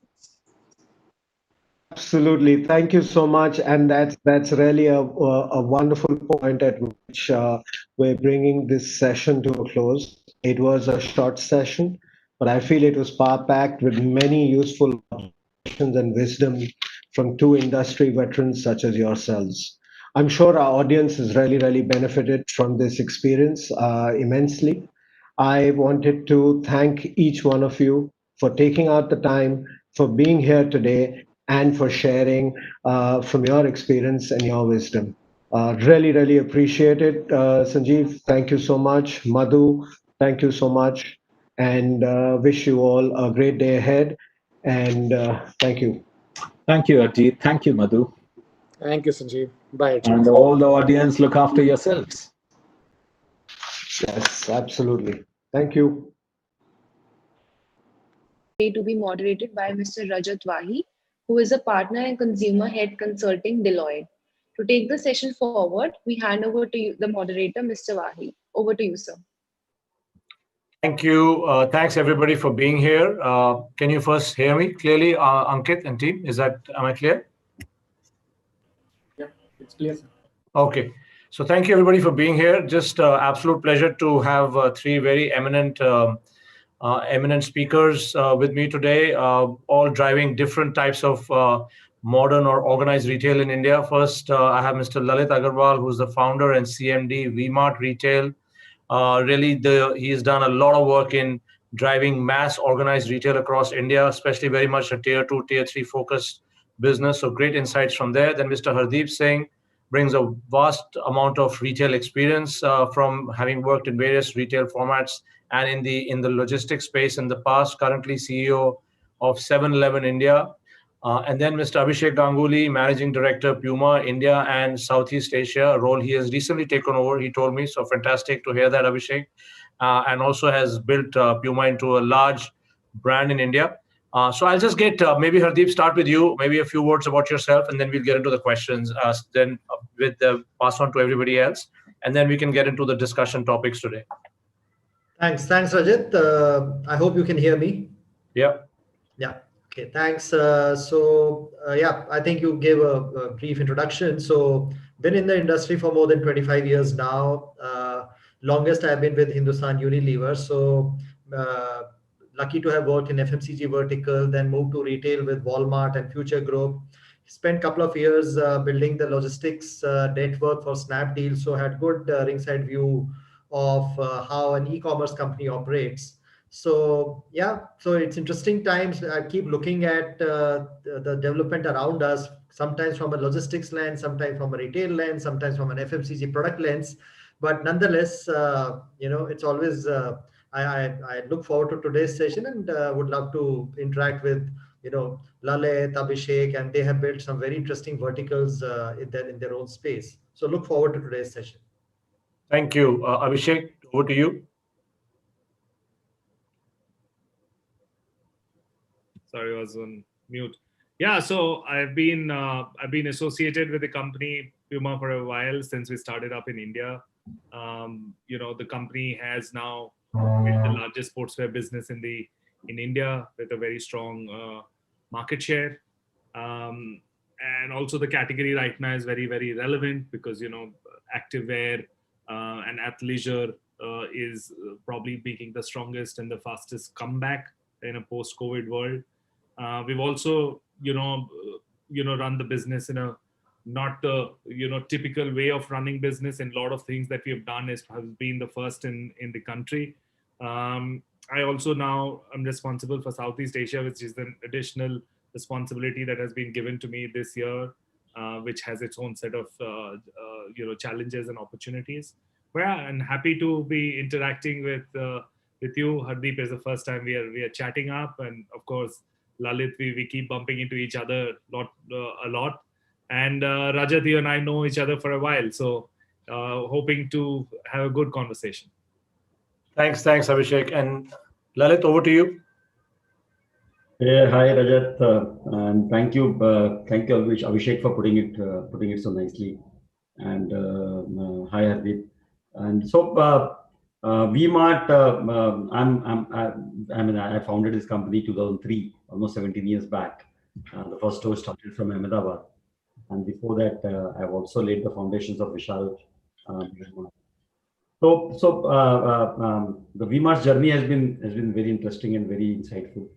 So we have been starting right from Ahmedabad, learning all the traits of value retailing from Gujaratis who consider value for money the best thing. So Ahmedabadis are considered the toughest one to get the value derived from. So there is where the journey started, but later on it penetrated more into small town, tier 2, tier 3 towns. And so V-Mart is largely penetrated there. today operating in more than 190 towns with 271 stores. So that's our pan reach. Our average model is around 8,000 square feet. Family fashion is the largest piece, and we deal with all the segment of the family, men's, ladies, kids happens to become our strongest category. So we believe that post COVID or even the COVID consumption has always been there with the lower strata of the people. So that big strata, which is the huge demography of India, is our customer base, and there is a lot to do in that space. So we are focusing and targeting and thinking of reaching to some percentage in that market. So that's our view. Thank you. Thanks, Lalit. Thank you, all three of you. Maybe we just start, and Abhishek, I'll start with you. You're running one of the very, very sort of aspirational brands in India, very edgy, always on the sort of forefront. I also saw you built your fantastic, your flagship store in Bangalore with all the technology in it. So, what's the view? Are shoppers going to come back to retail? And what level of footfalls do you think are we going to be at? What level of footfalls are you at today? And when do you see it becoming the same as pre-lockdown? I won't say pre-COVID because looks like we are stuck in COVID for a while, but pre-lockdown and post opening up, when do you see that coming back? Well, I'll start by saying that I've been very, very lucky to work in the category that I do, Rajat. Sportswear, activewear, is today something that a lot of new people getting into an active lifestyle, into fitness, because, that's the best thing that you can do to yourself. That's the controlling the controllables in a lot of sense. You can build your immunity. So I see a lot of new consumers buying performance-oriented products or fitness-oriented products. Also, as people are now staying more indoors for their work, athletic leisure is becoming the go-to wear for people, to stay indoors. Very few people are in shirts nowadays. Rajat, unlike what you are wearing today. Today is my second day wearing a shirt. I had to wear a jacket for the inaugural as well. So as you can see, a lot of us are into track pants, jackets, t-shirts, shorts, flip-flops, and that's a category which is growing. So we've been very lucky in that way, and business is definitely coming back. Of course, we have a strong online presence, which really helps in the customer outreach. In our stores, I think the high street stores have made a very, very quick comeback. I think we've already, as far as high street stores are concerned, in August and September, we are at par with last year's sales. Very difficult to believe, but we've been able to achieve that already. Wow, that's phenomenal. I think the challenge is on shopping centers, where I think it is also very market specific. Delhi has done a comeback because it started up earlier. Bombay has opened up only 1 month back. So there is still, footfall. People are still not used to or comfortable coming into a shopping center, despite all the efforts taken by the real estate guys to ensure, health and safety. I think more and more I'm seeing that people are now finding ways to live with it. I think this is what everyone's talking about it. Otherwise, staying in the collateral damage of having a very limited life is probably far more risky for people than actually the infection in itself. And I think that's where people are making. I would not say they're like completely out in the, pre-COVID days, but people are taking now their own ways to open up, own ways to even shop, because, retail is also a kind of a mental therapy, right? I mean, you buy something, you wear something good, you feel nice about it. So, and that's something that we are seeing. When will footfall be 100% on offline stores as much as before? I think for us, I would say high streets quicker.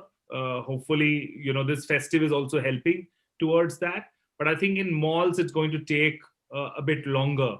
One thing I've learned that, don't predict.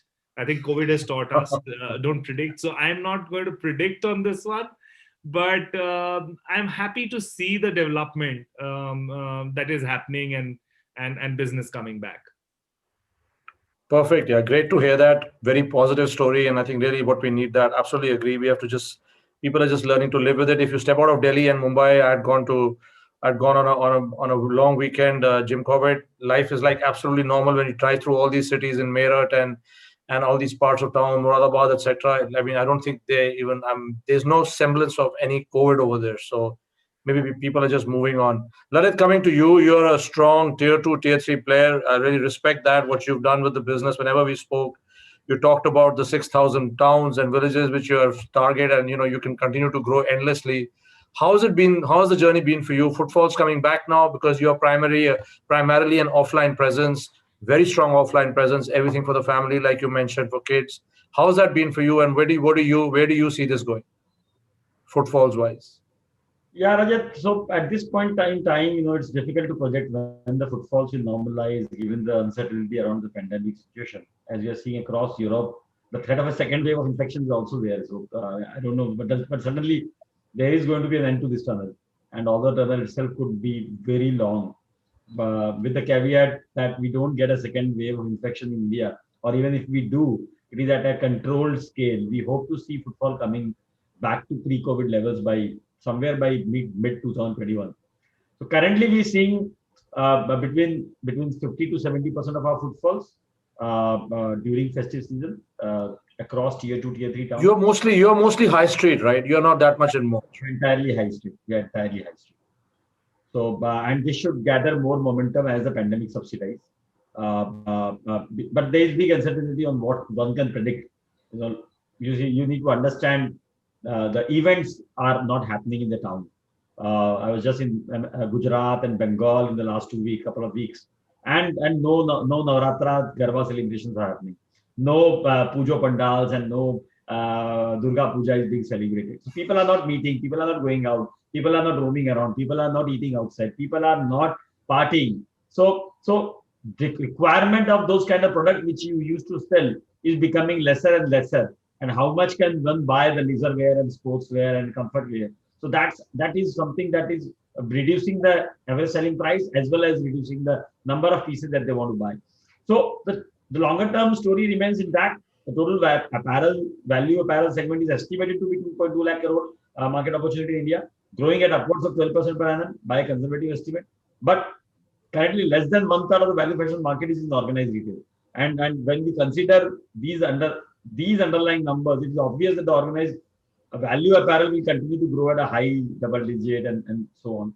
So with the per capita coming around 2,000 threshold, I think value apparel, which caters to almost 80-90% of India's population, the reality is going to change, and therefore creating and sustaining an ever-growing consumer base for this segment. So there is definitely a post-COVID a huge world waiting for us, which will target both physically and digitally. Thanks, Lalit. Hardeep, coming to you. I know you were just in the process of launching your first stores, and then you had COVID plus all the other excitement that's happening within the group in terms of the acquisition and the overall play. So, just your thoughts on where do you see this footfall coming back, and when do you think you will be able to launch your first physical stores to give people a taste of what 7-Eleven really looks like in India? So let me start with the second question first, because that's what I get asked every time. Whether earlier I used to meet people, I started wearing a T-shirt that said "opening soon." So just so now in virtual. So I think let me take that question head on. So we are back to replanning the stores. You're right. We were 2 weeks away from opening our first bunch of stores in Mumbai. So we hope to open our first couple of stores in March quarter next year. That's where we are. Coming to what's happening to the retail space, the question that you asked, and which Abhishek and Mr. Agarwal responded and gave a perspective of their respective categories or verticals. See, in convenience retailing, yes, of course, India hasn't seen, with the exception of 24/7 in NCR, India hasn't seen much of convenience retailing in its true blue shape. And it's very surprising because this model happens to be the dominant model, not just in developed economies like Japan and US and South Korea, but even when you talk of countries like Thailand, Philippines, it is one of the dominant retailing sector or segment. There, since we are, these numbers get shared across few countries, convenience retail formats actually were the least impacted. And I'm talking not about Japan and US. I'm talking of countries like Philippines. Some of us may know Philippines was considered, amongst the severity of lockdown, was next only to India. So countries like these and Thailand has seen least impact on convenience retailing and also the quickest to bounce back. The footfall, within about three months, let's say about 14, 15 weeks, were back to about 90%, but the 10% drop of footfall was more than compensated by the bill value and the basket size. So it's a very interesting format. And while people correlate it with mobility and then start to saying, hey, mobility is in for is likely to be impact for a couple of years now.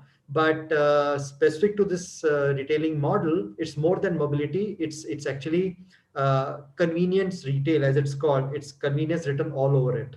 So I think once we open stores, we expect to put up strong performance right from the start. Okay, thank you. Abhishek, coming back to you, I think one of the clear thing, and this particular segment is about role of technology.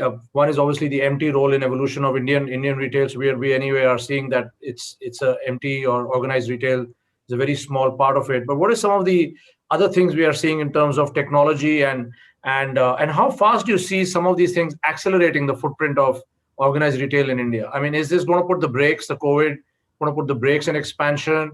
Are you going to still look at expanding very, very heavily? Just talk a bit about what are your total number of stores, and where do you see this moving fast, and what's the role technology going to play in terms of enabling this, both from an omni and a customer experience play?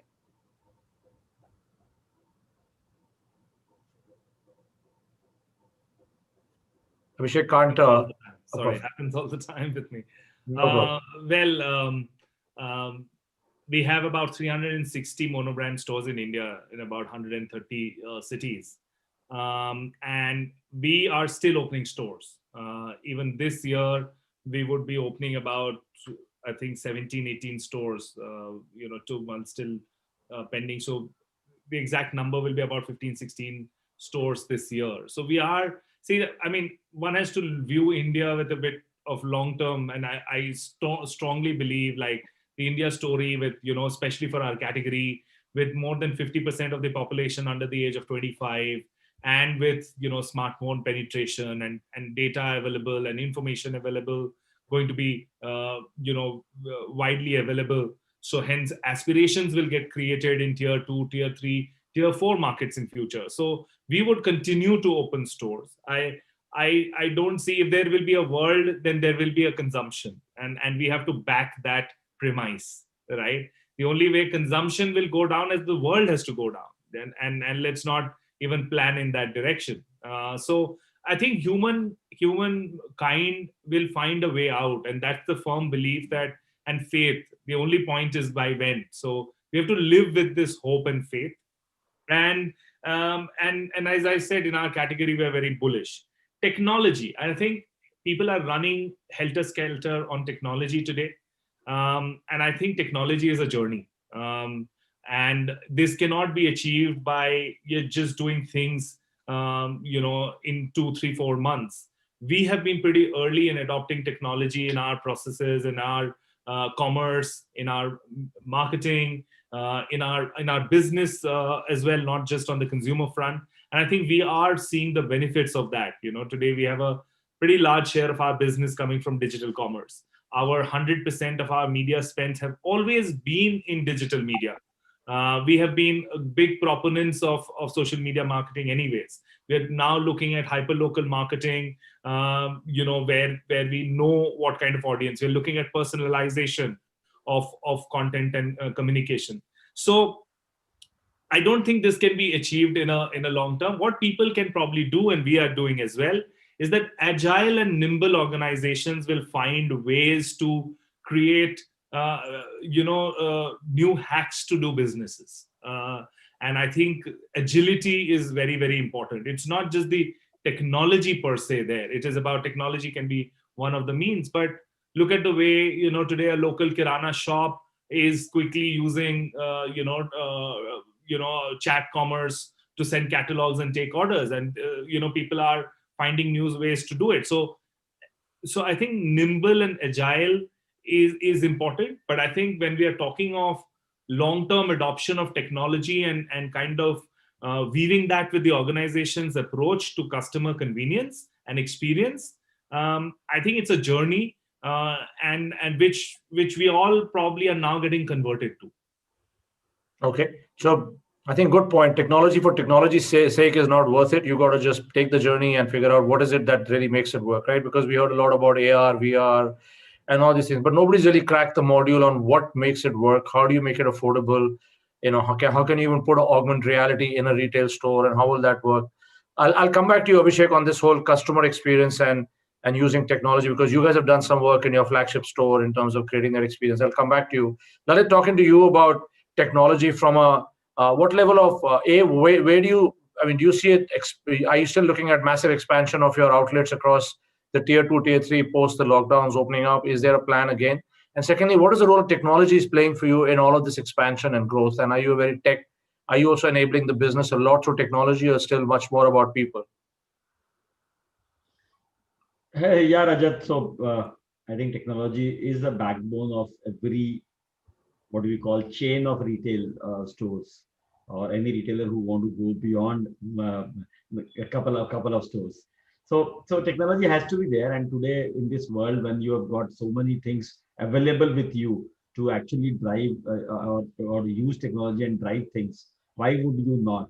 So definitely customer experience and a retailer's ability to deliver exceptional customer experience depends on how well do we know our customer. So this is where technology and analytics is helping in a significant manner by helping us to become closer to the customer and understand their needs, wants, and aspirations. VMart, for instance, we have a real-time customer transaction data that helps us understand local and regional fashion preferences of different customer personas, and map our product assortment, because we deal in so many number of products. So map our product assortment and store level stock replenishment and product level product display, marketing, promotional schemes. And what would we would not connect? With what we should connect with the customers, and how do we do it? So I think these are individual elements that collectively defines the customer experience, can be reliably and accurately understood by deploying technology and analytics. That's what we think. And then there are, as the organization becomes larger and bigger, there are a lot of things that you need to collaborate, forecast, build, process, controls. I think these are all back-end related technology, warehouse management, logistic management, and then there are a lot of on the front end side, which is the customer side. And how do you give it at the store? How do you do an online piece? How do you get onto the digital sales? There are, definitely we are an organization which do believe in technology.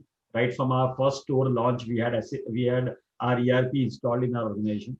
So we are definitely someone who believes only in data crunching and data following, and then take our decisions based on data. So, but yeah, there's a lot to be done. The glass is not even half filled right now. So there's a lot to be done, and a lot really can be driven through technology. And there are a huge number of things as a retailer. We call ourselves a retailer, but now every company typically should be called themselves a technology company and technology business. So that's what we believe that we need to become. And to become that, it's not only about having the right tool or right resource available, but it's also having the right culture and the right mindset available.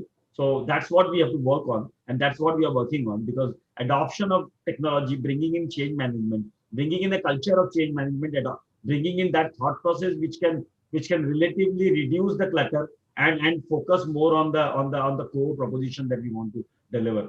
So there is a huge area which one has to do and keep doing, because as we are seeing the acceleration of technology or digitalization coming in from the consumer perspective post the COVID, the same is going to be has to be within the organization, and one has to always keep delivering better outcome and efficient outcome because life is going to become tougher and tougher going forward for every retailer and every businesses.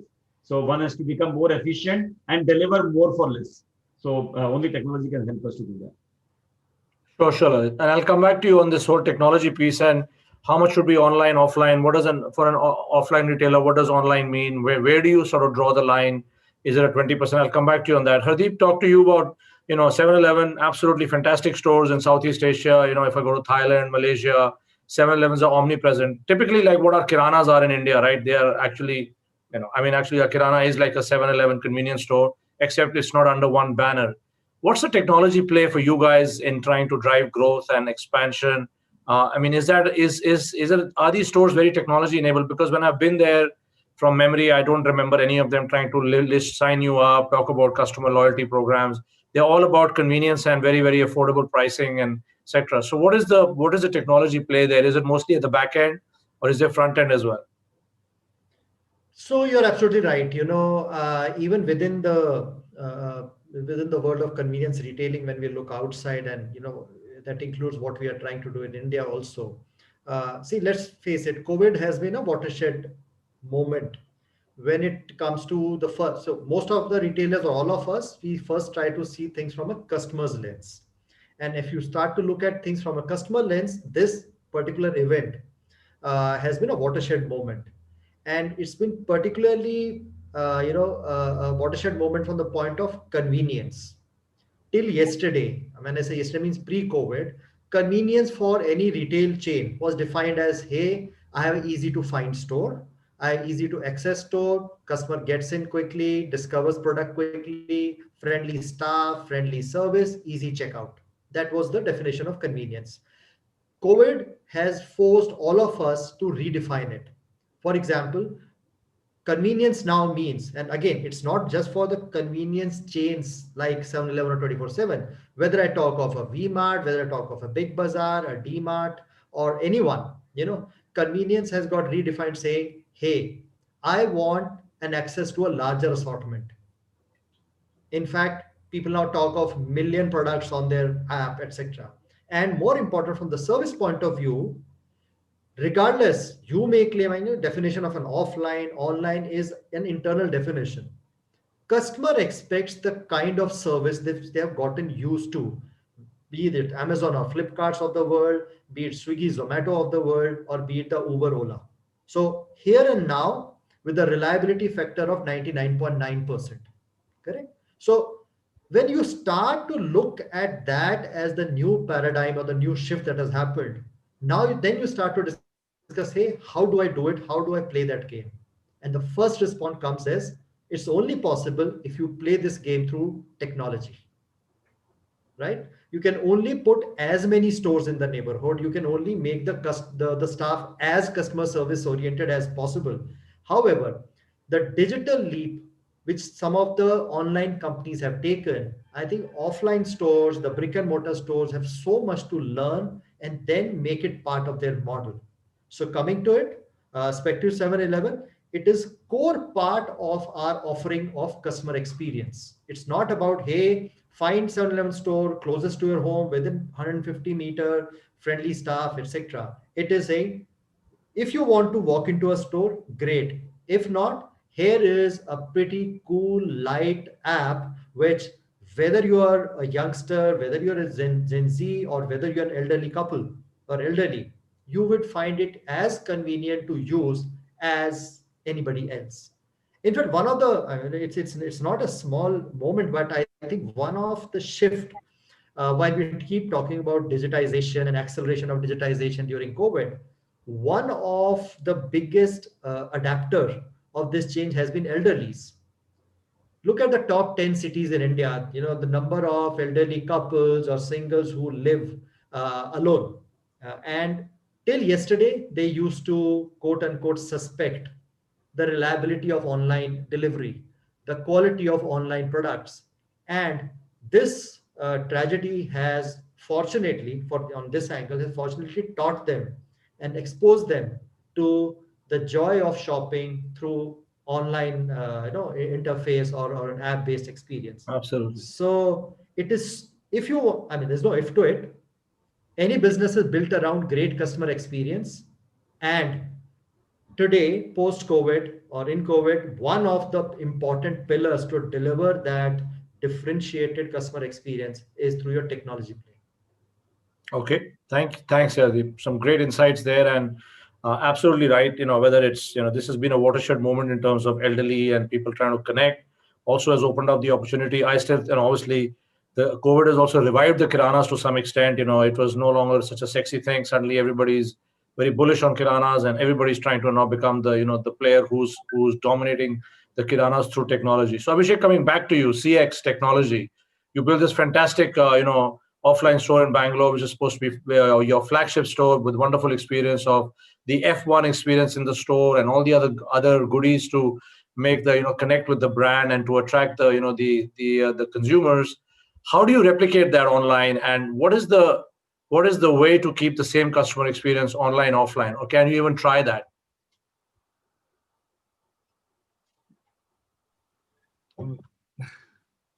Well, I think see that the customers'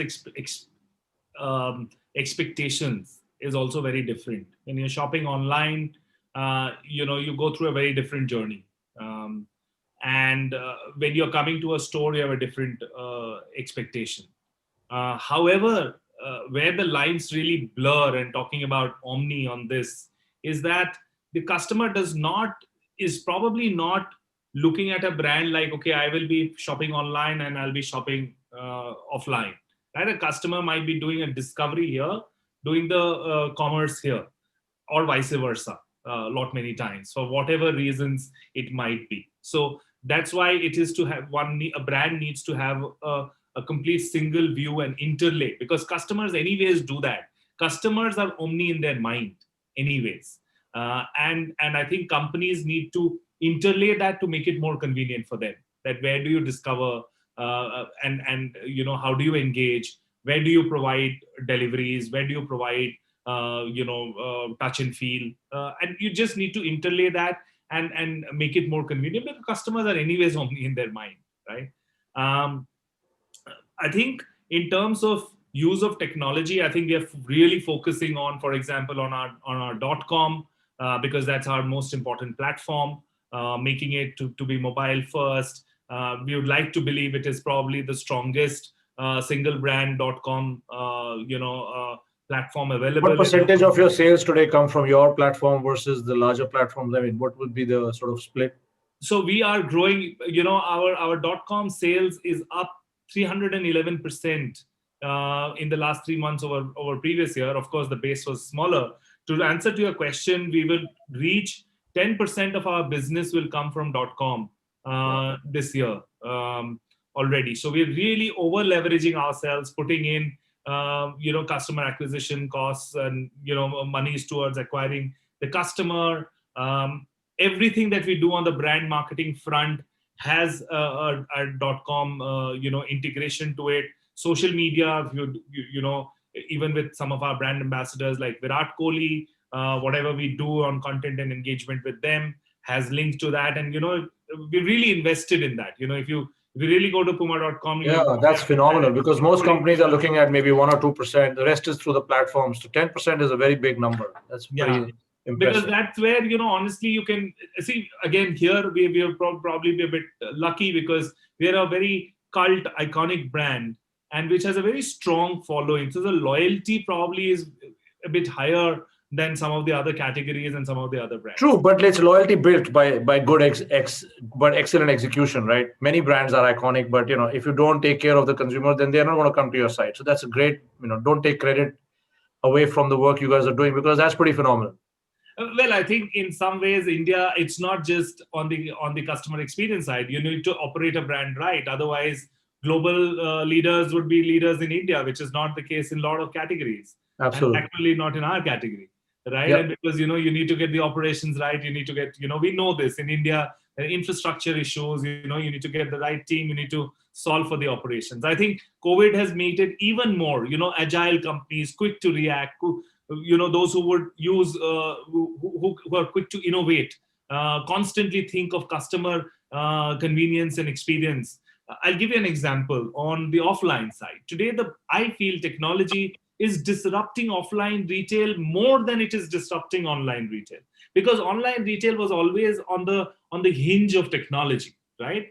Today we are realizing, and that's a game we will continue to play and improve and become better. On the offline side, if you see, people are today, if you go to a Puma store today, let's say you were used to going to Select City Walk, you know, the team there would probably have the opportunity to engage with you at a one-on-one level using micro and hyper local approach, in which, you know, you suddenly at night you realize that for next day you need a t-shirt, and you would find, you know, the store will connect with you and curate a catalog and send it to you on a chat platform on WhatsApp, let's say, and you can then place an order, and you can do a digital, using a UPI, you pay, and the guy comes and delivers to you, right? And I feel that this is going to outlast the pandemic, because this is where we will all find convenience with the brands we like shopping from, right? And it is not going to be just waiting for the footfall to happen, but even, you know, virtual store tour. You need bags for a travel to Jim Corbett, and you need it now. You can't shop on an e-com platform, even on a .com of the brand. So you call up the store, they actually show you on a video call that these are the options available, and you say, okay, send me these 3, I will keep one, and in a couple of hours time you have the product, you keep one and return the 2, right? So these are the evolutions that I believe that is using technology, but creating hyper local connections between retailers and the catchment. That is going to become very important and probably will outlive the pandemic, Rajat, because both the brand as well as the retailer will realize the benefits of this kind of an engagement. Yeah, absolutely. Agree. I think some of this is going to be changing forever, right? Maybe consumers will. Lalit, coming to you quickly, and we've got another 8 minutes left, so we'll maybe talk for another 2-3 and then see if there are any questions that we want to take.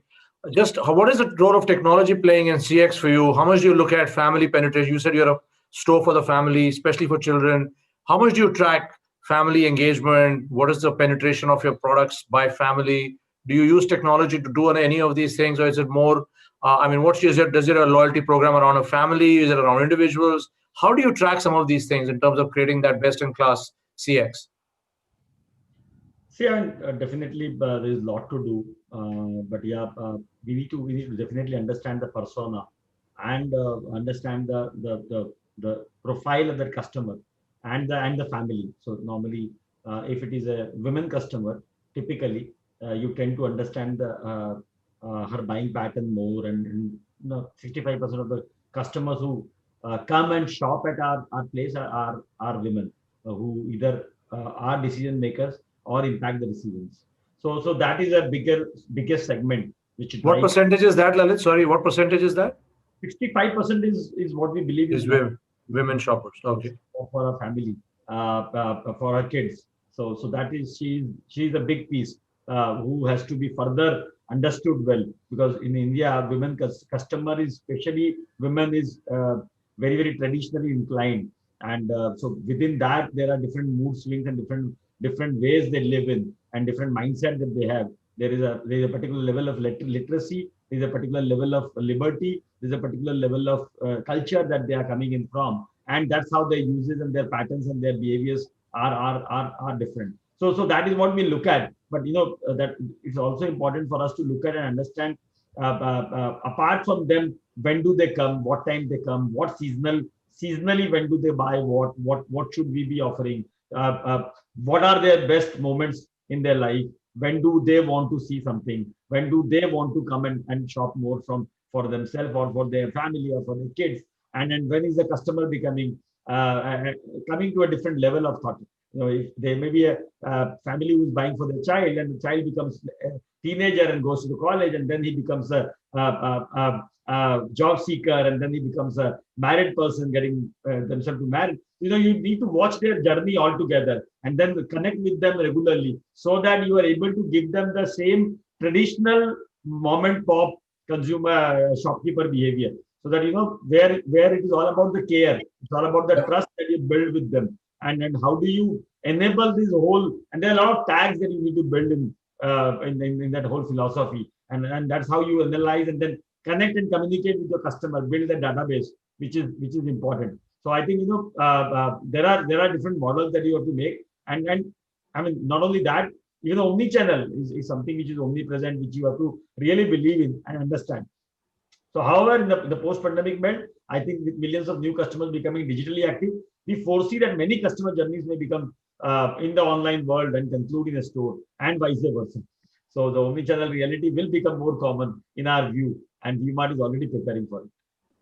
Yeah, sure, Lalit, and that's absolutely spot on.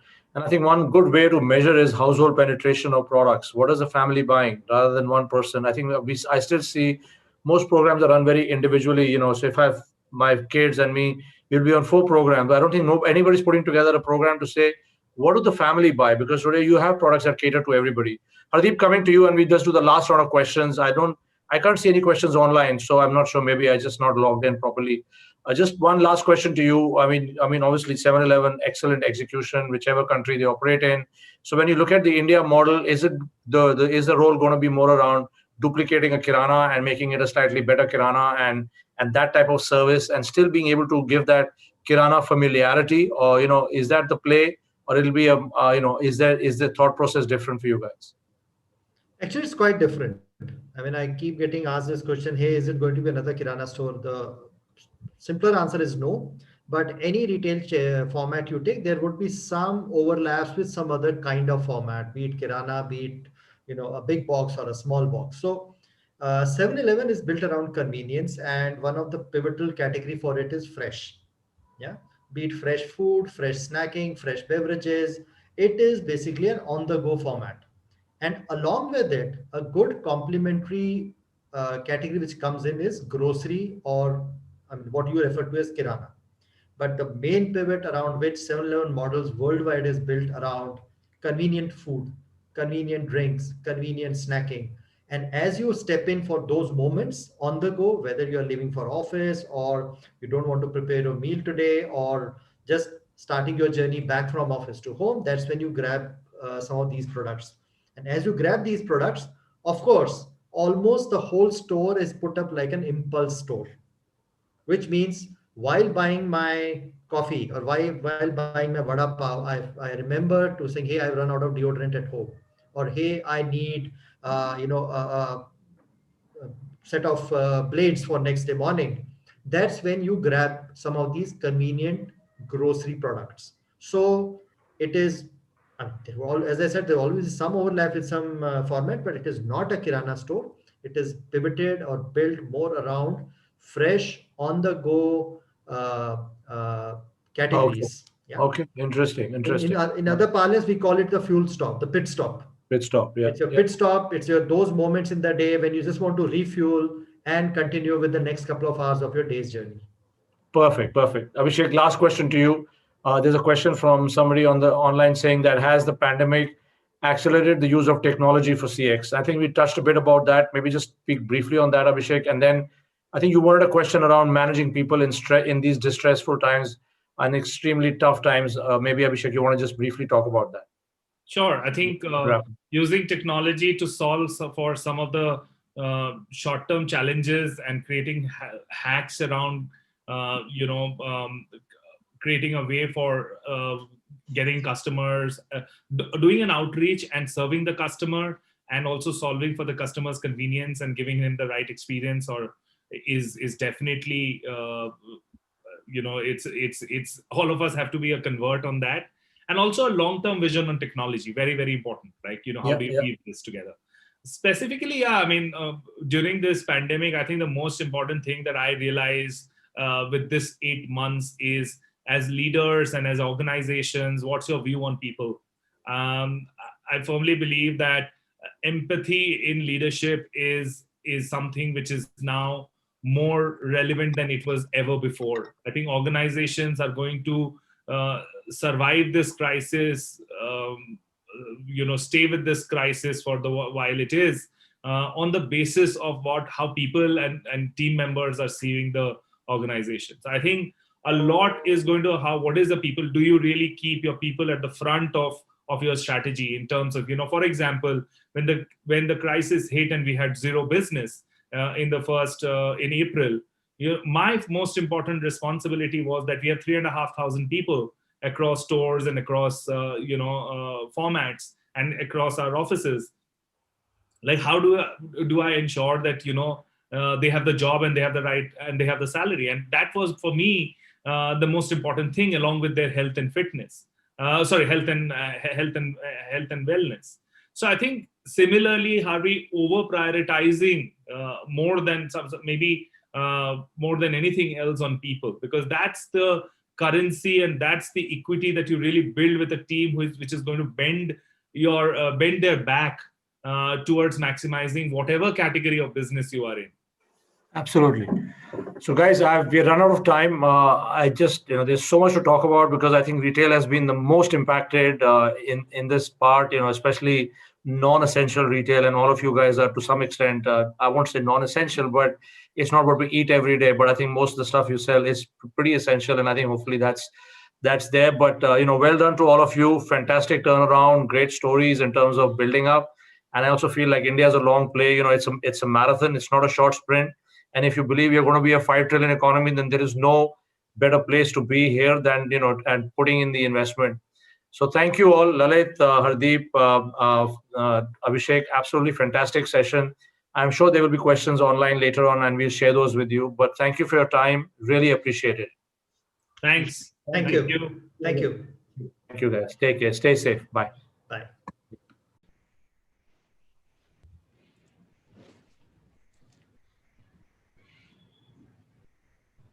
Yeah, we are live.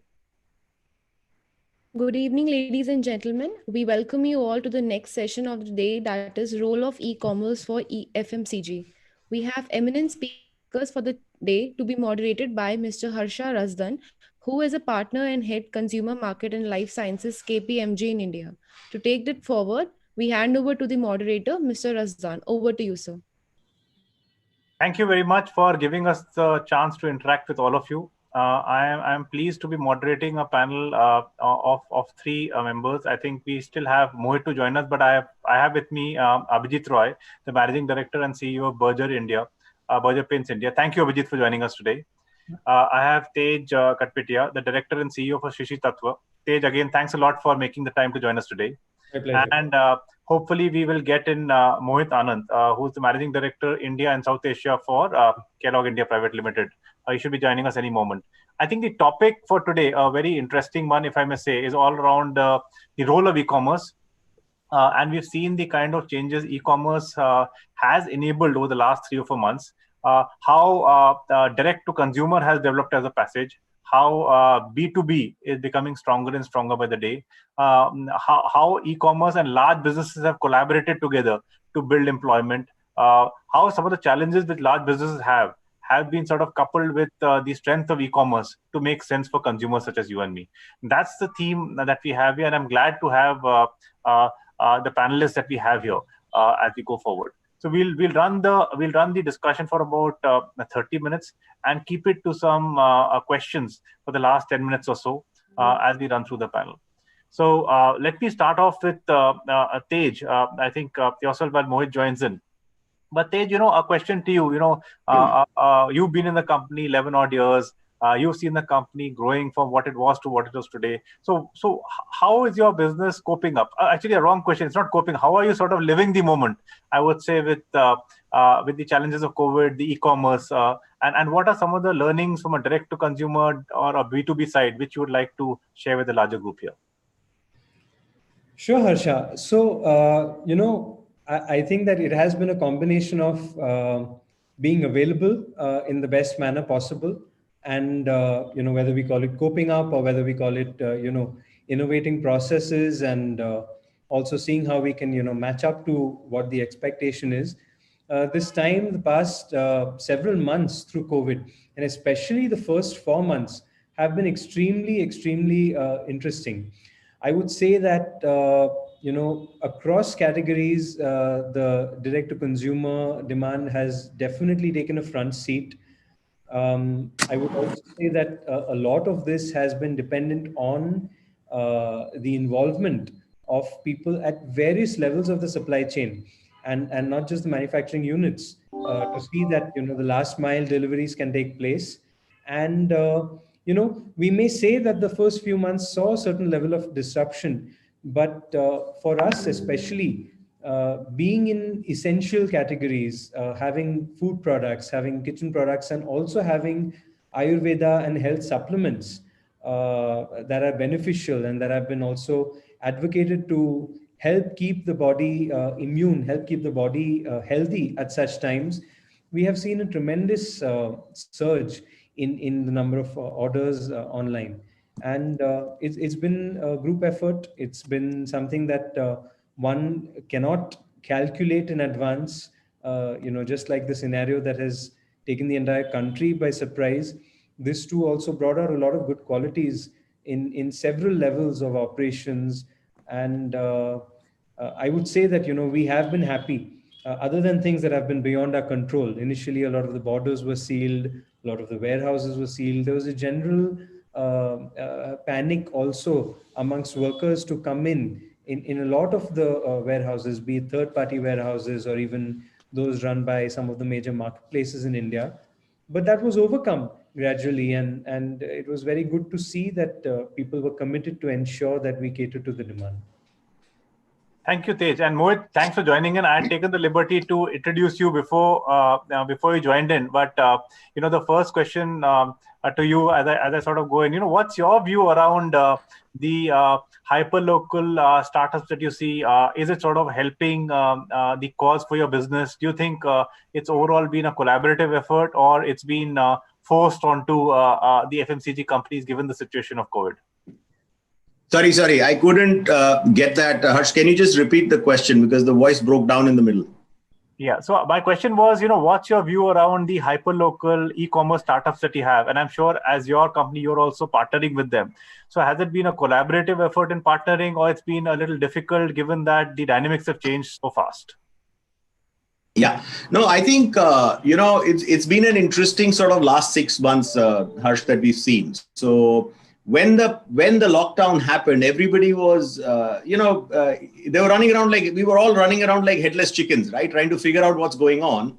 And in the process, what happened is there was a lot of agility being followed. So suddenly there were these hyper-local, small players who started to scale up. And I'm going to take an example to explain. So, there's a small company called Milk Basket in Delhi, right? And then they deliver daily goods in and around Gurgaon and Delhi.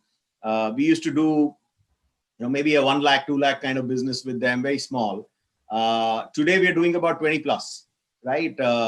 So I think there was a lot of this hyper local activity that emerged because everybody got into it without really knowing what to do, but learning on the go. And it has been a very collaborative effort to say, it's not like a one-way street. We wanted to sort of make sure that our goods are available with people at that time. It wasn't there was no time to strategize and figure out. It was more like, okay, what's the opportunity? How do we tap in? Well, knowing that some of it will fall off in a few months, right? So I think there has been some scale ups. Would I say that they are significant and substantial? Not really, right? But they've been nice sort of add-ons to that, because at the end of the day, then what happened is as the big players got their acts right. So even the Amazons and the big baskets of the world took a little bit of time like us to stabilize our own supply chains. I think the system has taken over, and really the large growth is coming from the large players. While the smaller players are beginning to look up, I think there's a lot of omni-channel work that is happening now. So a lot of the brick and mortar players are looking at saying, hey, listen, how do I go in and create more business out of this? Because fundamentally what has happened is that the consumer inertia has broken, Harsh, and people have moved about 5 years and 3 months in terms of adoption of e-com, whether it is big towns and actually more so even in the smaller towns. So yeah, absolutely, a lot of sort of large funnel got opened. Some of it has got closed. Few of them have scaled up, but largely the big growth is coming from the big players who are truly have the scale and are organized to deliver that kind of things, So it's been sort of a mixed bag approach in the last couple of months. So exciting. Well, thanks, Mohit, for this. Thanks a lot for the start. Abhijit, coming over to you. The pains, I think you must be in the thick of things. Diwali must not be, Diwali, Dussehra won't let you sleep as an industry. And I am going to ask you the question around e-commerce, which has not typically been the foray for paints companies, but what's your thinking around how things are evolving? Yeah, so sales has been very brisk. Thankfully, October has been very good. Probably we will have a strong double-digit growth from last year onwards. So therefore, things are looking up as far as the market is concerned. But you are right, as far as e-commerce is concerned, paint is really not in, because it has some peculiarities in it. Paint as a category, if you look at, first of all, it is heavy, and therefore freight cost is quite high. It becomes a problem. Therefore, omni-channel can be thought of, that you have some, representation on the ground, which is able to deliver to the, residents basically. So that's one way of looking at it. The second is that, you need expertise. So, you need a painter to apply, and you need to consult that painter, and you don't know what the quantity is required for your house. And therefore, ordering online becomes a bit of a hassle and a problem for normal consumers. They would prefer to therefore, interact with either a painter or a dealer before, deciding on what paint to use and what quantity to buy. So once they have done that, then that process can take over online. So there is a possibility of that happening, that they may still go ahead and order online and get the material delivered to their doorstep and make the payment for it. But they will need that advice initially, which is to be, therefore it has to be a mixed bag approach sort of, if it has to take off in paints with consumers. But what has happened is that in the DIY, a little bit, people were sitting at home, and so there were hobbies, someone wanted to do a frosted glass or something. So there were a lot of demand picking up for those aerosol cans and small items which were there as, decor items. So those have started selling. We've opened our own site and also through Amazon, etc. So a little bit of sale is happening, but not significant as such. The still significant portion, of course, is the regular one, the regular trade channel which is there. Thanks, Abhijit. I think wonderful to hear about your do-it-yourself examples that you put in. So, typical, not typical for India, but good to hear at least some of that is starting off. Over to you, Tej. And now I think Abhijit, Mohit, all of you are setting up with some nice examples. Let's have some more interesting examples which come in as we go forward. But Tej, the question to you is, how has your assortment changed over the last 6 months? Offline, online. Has offline the assortment been totally different from online? And are there some products you're only doing on online? So what's your thinking here given the last 6 months? Well, in terms of new offerings, there have definitely been some pipeline products that we've, pre-launched, and we've brought them to market much sooner. And these are more in the space of immunity, in the space of health drinks that have, turmeric in them, as well as products that have tulsi in them and certain herbs that can be taken on a daily basis in terms of Ayurveda medicines and supplements to boost immunity. So far as the mix goes, there's not been a lot of difference between the offline and the online space. But if we speak about the initial 4 months especially, there's been a tremendous surge in demand for cleaning items, for hand sanitizers, which have always been a part of our portfolio, but they've really not taken the front seat until this entire COVID period, where I guess, every consumer was just looking left, right, center in the best and the easiest and the safest way to get something through which they can disinfect their surroundings, or, clean their apartments, or even clean their hands after every interaction, every parcel, every, trip of shopping. So that's really seen a massive surge, and that's happened across the industry. So far as the Ayurveda portfolio goes, this also ruled the roost in terms of, the first 4.5 months. There was a tremendous surge. You could literally sense that people were buying these products with a long-term perspective as the uncertainty grew. I guess there was a period initially in the first month and a half when people had really not taken in the gravity of the situation, and they said, "Chaliye, ye June, July tak to things may be different." But as things went south, and they realized that this is just the start of everything that's happening, people really invested in products. that were related to their own personal health and health of their families. In fact, we saw a tremendous surge in customer inquiries online in the digital space, specifically asking for things for different age groups. So there are people who are anyways consuming product, consuming arkas like Tulsi Arka. We have an immunity product like Shakti Drops, which adults generally take. But there was a massive concern, can I also give this to my children? And there were specific questions. What about 2-year-olds, 4-year-olds, 5-year-olds? And it was very interesting to see that, the entire digital space provided the opportunity for us to, put in the time and ensure that we went back with customized responses. We had our own doctors who usually would be traveling, who would be meeting people face to face. They were available on standby. They were available digitally to us. So we kind of integrated the customer service team along with our Vaidyas and our doctors to have them on standby to address these queries. And, a lot of innovation in terms of handling such kind of interest took place.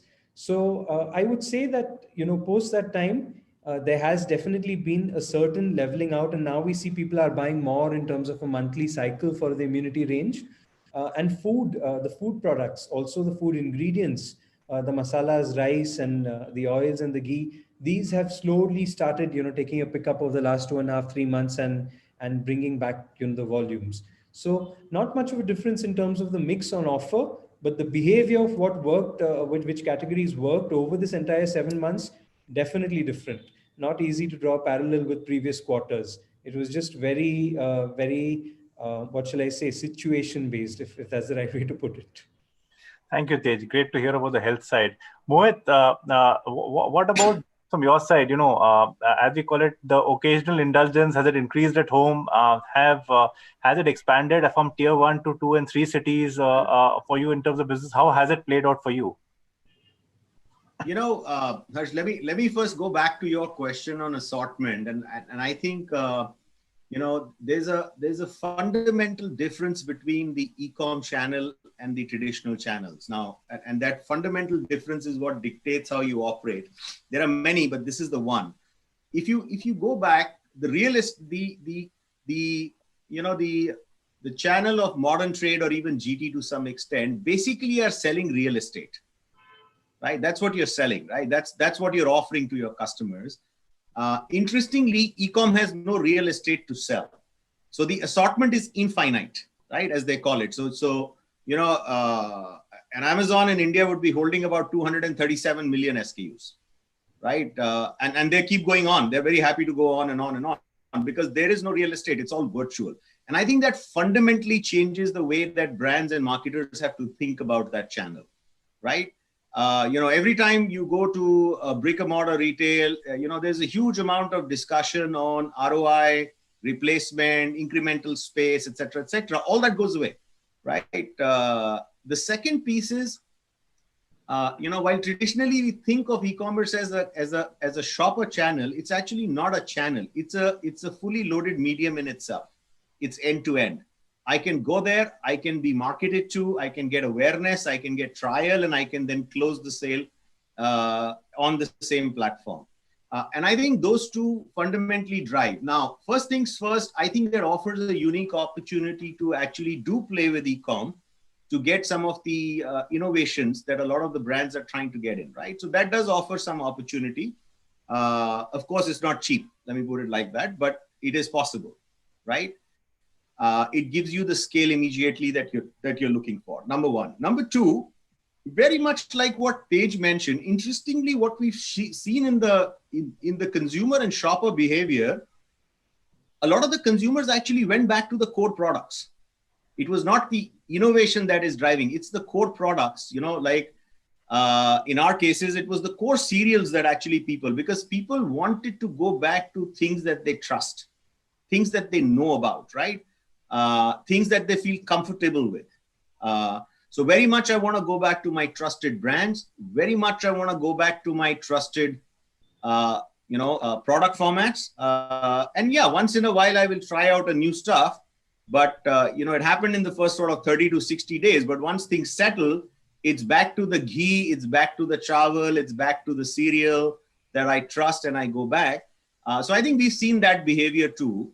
in terms of the core. So definitely, I think it does offer an opportunity to increase assortment because there is infinite. You can go as much as you want. There's no real estate to talk about. But interestingly, if you go back to the core shoppers, they're going back to their cores, what they're comfortable with. It's the vanilla ice cream that will go well. I'll always fall back to vanilla in times like this, right? And then maybe once in a while, I might talk the butterscotchy, caramel, salted, sea salt kind of stuff. But vanilla is my game. So that's the behavior we've seen, Harsh, from the e-com channel.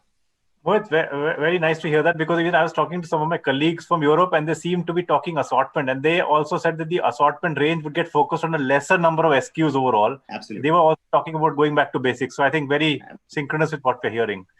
Abhijit, I think you did mention about the challenges and how paint industry would be different from the other industries we talk about. Now, I'm sure the industry is thinking about this interaction with e-commerce coming up.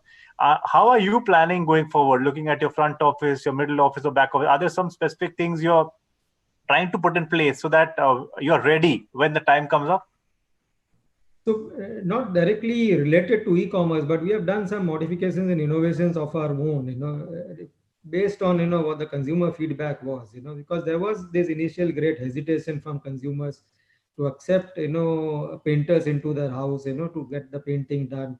So what do we do in a situation where, if you're making manufacturing paint, but, there's no applicator being allowed into the house, and how do you sell paint, right? So we had this service going called Express Painting, which we actually modified it, made it safe express painting. So we had some 3-4 features brought in. One of them, of course, was a consumer app which we introduced, which people could download once they have given a call to us, and they can get the entire customer, the painter details, their temperature recording every day, their Arogya Setu recording, so that they know that they are safe in safe hands. The second thing is that all these painters were trained, they were wearing masks, they had sanitizers, so they went in and did the job, and they were using this automatic machine so that they can get in and get out fast, because people don't want these guys to hang around in their house for a long period. So therefore, so this was the safe express painting, and after having done the job, then they used to sanitize the entire space and then move out. So this entire package, we started, advertising that as safe express painting, mostly in the digital media, and then sort of, you can link it up with a little bit of not e-commerce per se, but this is a service e-commerce sort of, that you can take it a step forward, and consumers who are interested, can actually ask for this service, and we give end-to-end service, full, complete, including the paint delivered to your doorstep. So it's a service come material offering. It gets the ultimate job of getting the painting done on the wall, is an one-stop service which is being given. So that's one innovation. We had started this express painting in India a long time back, but we modified it in this COVID period to safe express painting. Abhijit, thanks a lot for this safe express painting. We know who to call in for the painting that we do in the COVID times. That's totally clear now. Thank you. Tej, over to you. I think now for the last round, before we get into some Q&A, but your thoughts in terms of employment that's been generated as a part of the COVID. A difficult question, but I know that business of the e-commerce companies are typically grown multifold. Do you think eventually sort of we have been able to create a reasonable set of employment from either our businesses or e-commerce? What's your view around it for the larger group?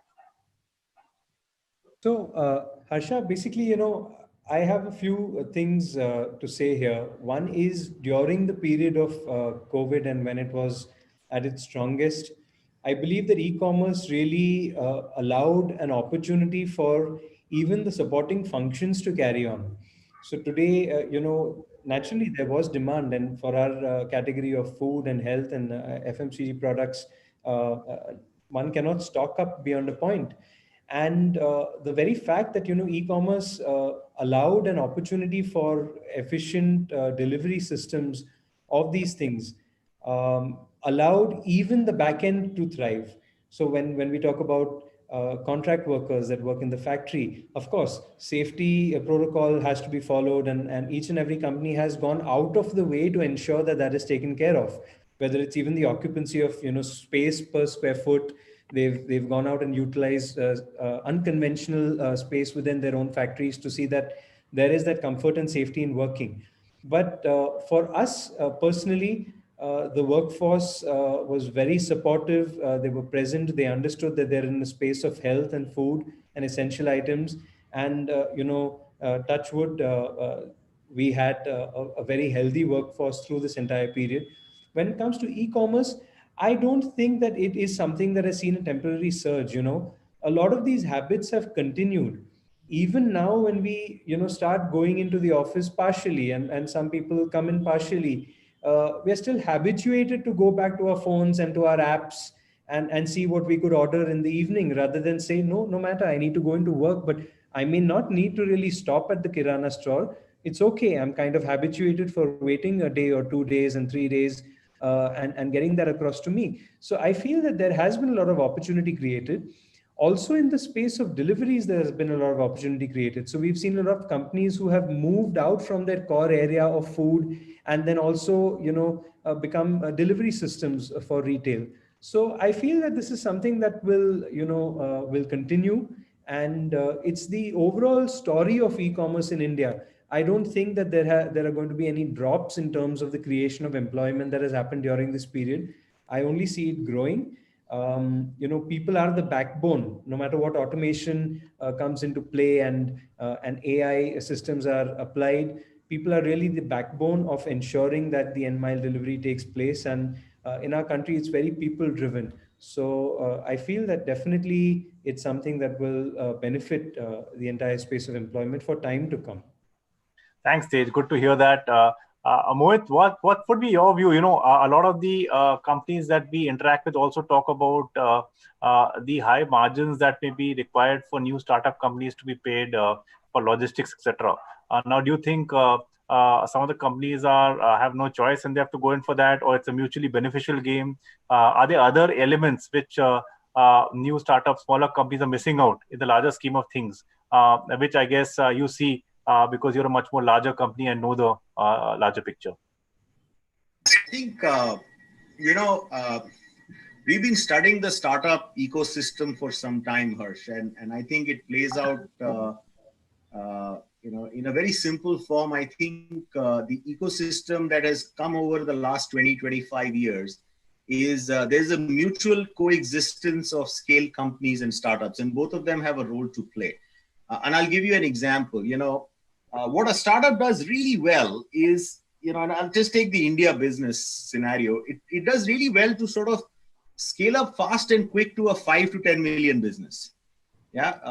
And I'm just talking the food sector now, right? So it's very good, easy, fast, agile to get to a 5 to 10 million business. And there are companies that the big ones will struggle to get that first 5 to 10 million because there's no patience, it becomes a sixth priority, it comes in the way of scale. So I think what startups do really well is to take the first leap, take the innovation, take the risk, get the agility.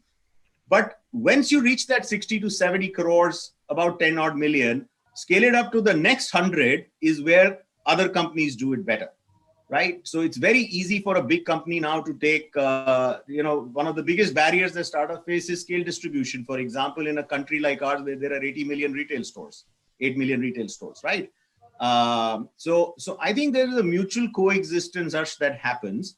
And I think the what the startups do, we can't do as well. And as what we can do, they can't do as well. Now, there's a funnel that has got created over the industry where there is a bunch of startups. Now, we see a couple of successful ones. We also don't see the many 99% that don't make it, right? But that's the nature of the beast. It is experimentative. It is about agility. It is about learning cheap. And which is why the VCs put in money, because, they know they'll put in 10, 9 of them will fail, but the one will make enough money for them to compensate for that, right? So I think we are seeing that mutual coexistence happen. Now, it's the same thing with the new startups. And if I take in the retail space, people are experimenting now a lot with what I would call is B2B e-com, right? So like I said, 8 million kirana stores in the country. I mean, it's a very, very, very traditional model that is ready for disruption. It's just too traditional for anybody's liking, right? There are physical people going, visiting every week. Half of those calls are wasted. Cash is being exchanged. Very inefficient model. And as the urbanization and education happens, honestly, the distribution system is going to come under stress. You know, these are family generations that have been running that business. And the new generation is coming in more educated and saying, listen, I'm not really interested in managing this. There must be a better way. And which is why you see a lot of B2B innovation happening. Now, these are very small right now, right? But I think there's a good amount of innovation coming.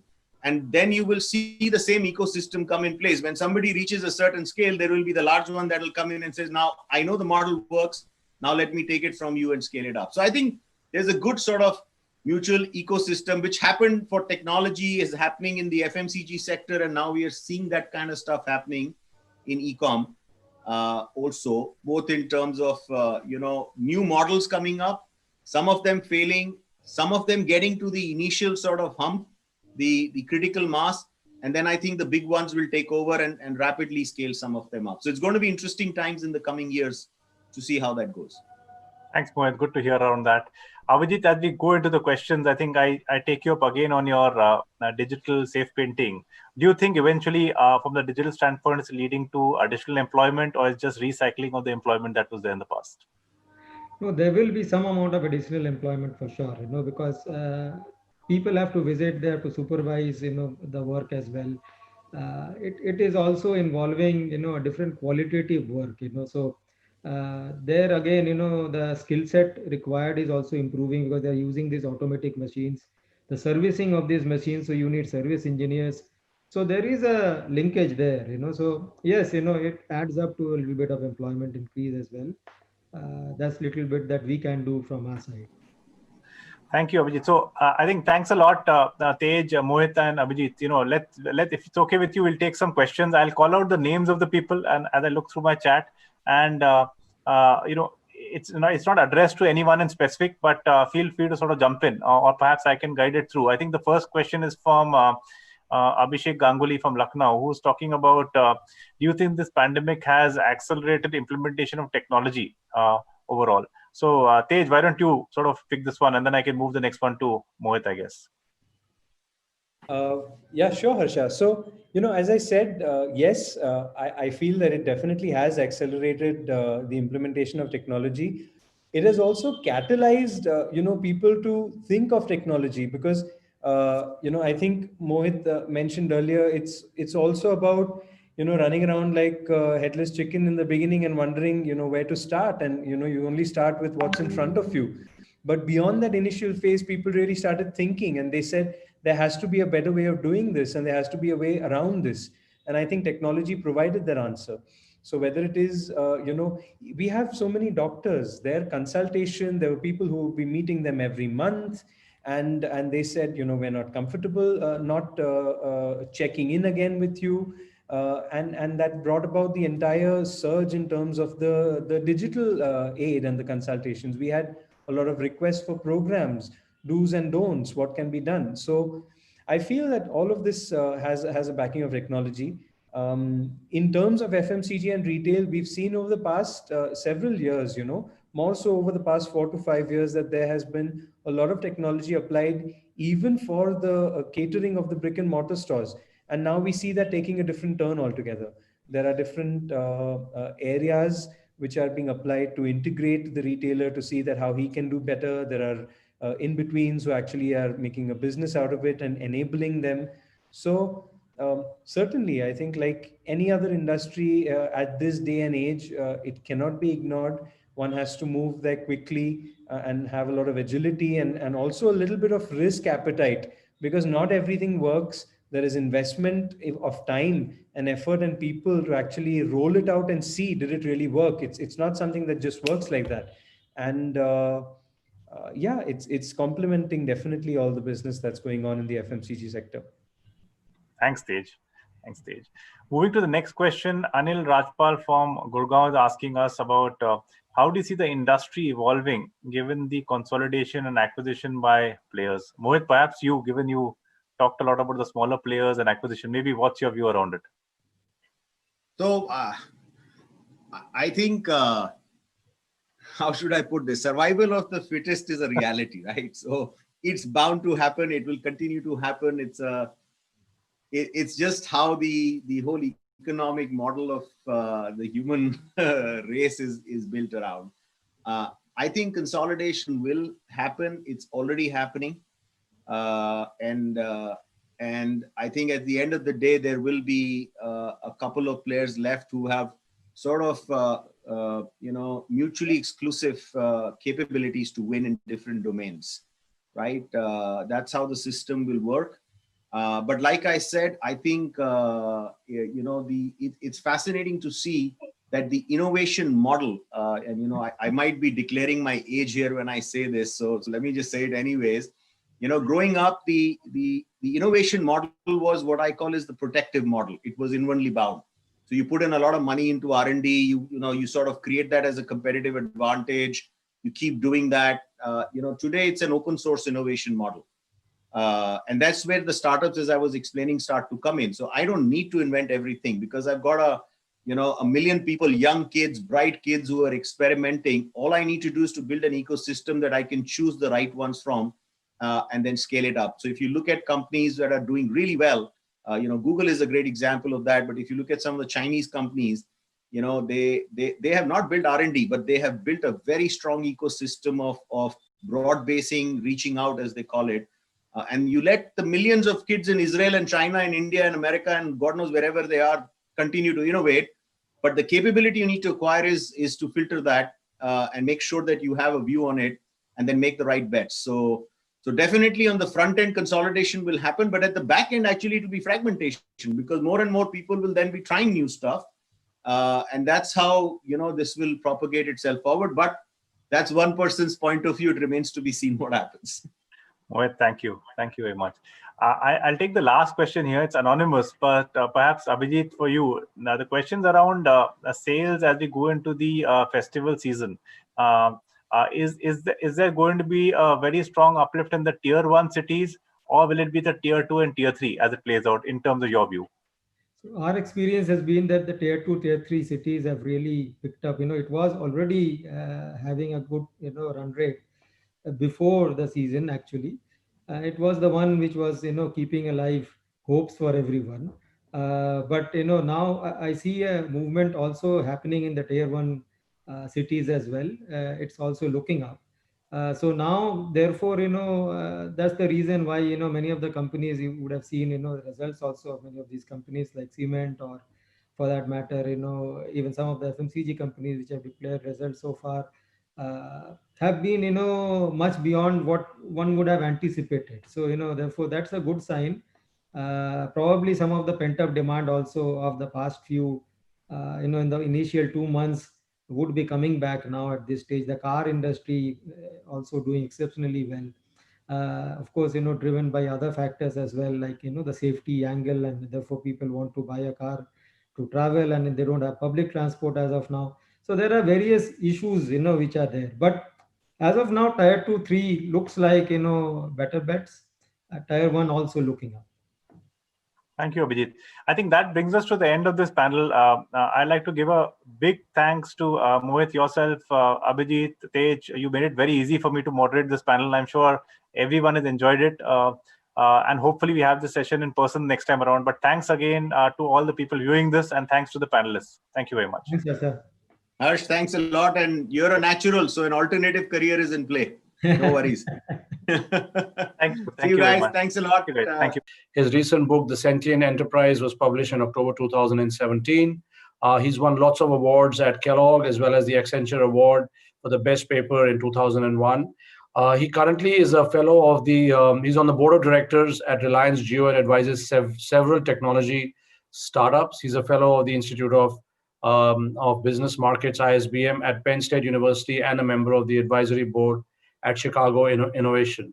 So, Professor Monbir, thank you so much for being here today and for giving us the opportunity to have you at Massmerize. Massmerize, as you know, is one of the foremost FMCG and retail events in India. We do an annual event. We've been lucky as Deloitte to be the partners, the knowledge partners for with Massmerize for the last last 4 years. And you remember we had spoken about it last year as well.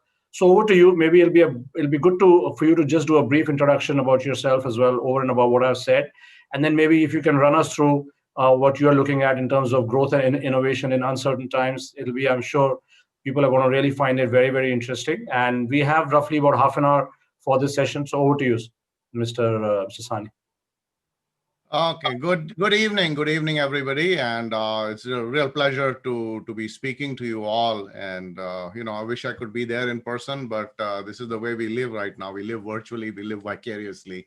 But I think that we're making the best of it, and we're thinking about it in positive terms. So as you can imagine, our business, which is the business of education, has also been turned upside down, and we are also learning how to innovate, learning how to actually disrupt ourselves. And I think that is going to be my core message today, is that, don't waste this crisis. Don't waste a good crisis. This is a great opportunity to actually position yourself, not only to be able to protect for the present, but position for the future. So really sort of that is why I want to see the glass half full. And I want to really talk about the pandemic as an opportunity to innovate, to grow, to disrupt, and to think out of the box, because we are being forced, the necessity is the mother of invention, as they say, and so this is a forcing function for innovation. So we might as well keep this innovation and disruption beyond the pandemic, to look at what new opportunities are presented. So that's what I want to share with you.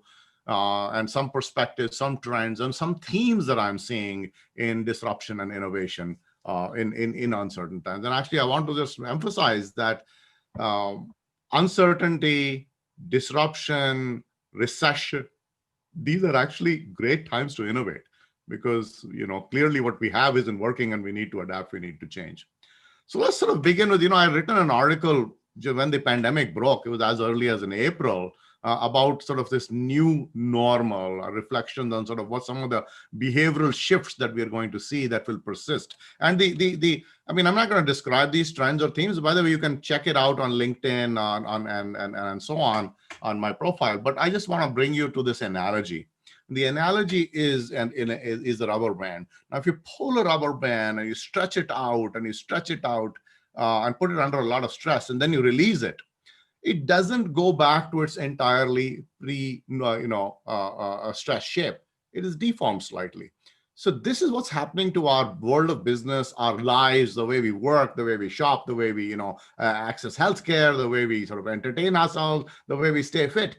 That this is not, by the way, an elastic deformation is when a rubber band comes back to its original shape. A plastic deformation is when it stays permanently deformed. I believe that we are witnessing a plastic deformation of society, of business, of workplaces, of operations, of enterprises. So really, what is important for us to reflect is what will persist, what will stand or stay behind or beyond the pandemic. And that is, I think, a very, very important insight, that let's look beyond this noise as to what was going on. And also, while this is the new normal, or as one of my friends like to say, the new strange, because nothing is normal nowadays. But I think that this is not new in some ways. The trends now you're seeing, obviously, in retail and FMCG, new modes of a lot of innovation in distribution channels, a lot of innovation in how you engage with customers virtually, a lot of innovation in terms of how you sort of, manage your supply chains. But none of this is really new. So this is sort of the other analogy I want to share with you, that the pandemic, I see, is just poured gasoline on a fire that was already burning.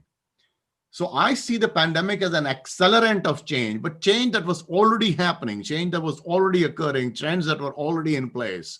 By the way, I joke, and Rajat, I joke sometimes that the pandemic is not only an accelerant of change, it's also an accelerant of relationships. If you're going to get divorced, you're going to get divorced faster now. If you, so if you're in love, you're going to get in love faster now, because you're just so much closer to the people who are spending so much more time. So wherever you are going as a business or in relationships, you're going to get there faster, right? So whether that is a positive outcome or a negative outcome. So that's a very important observation, that trends, underlying trends.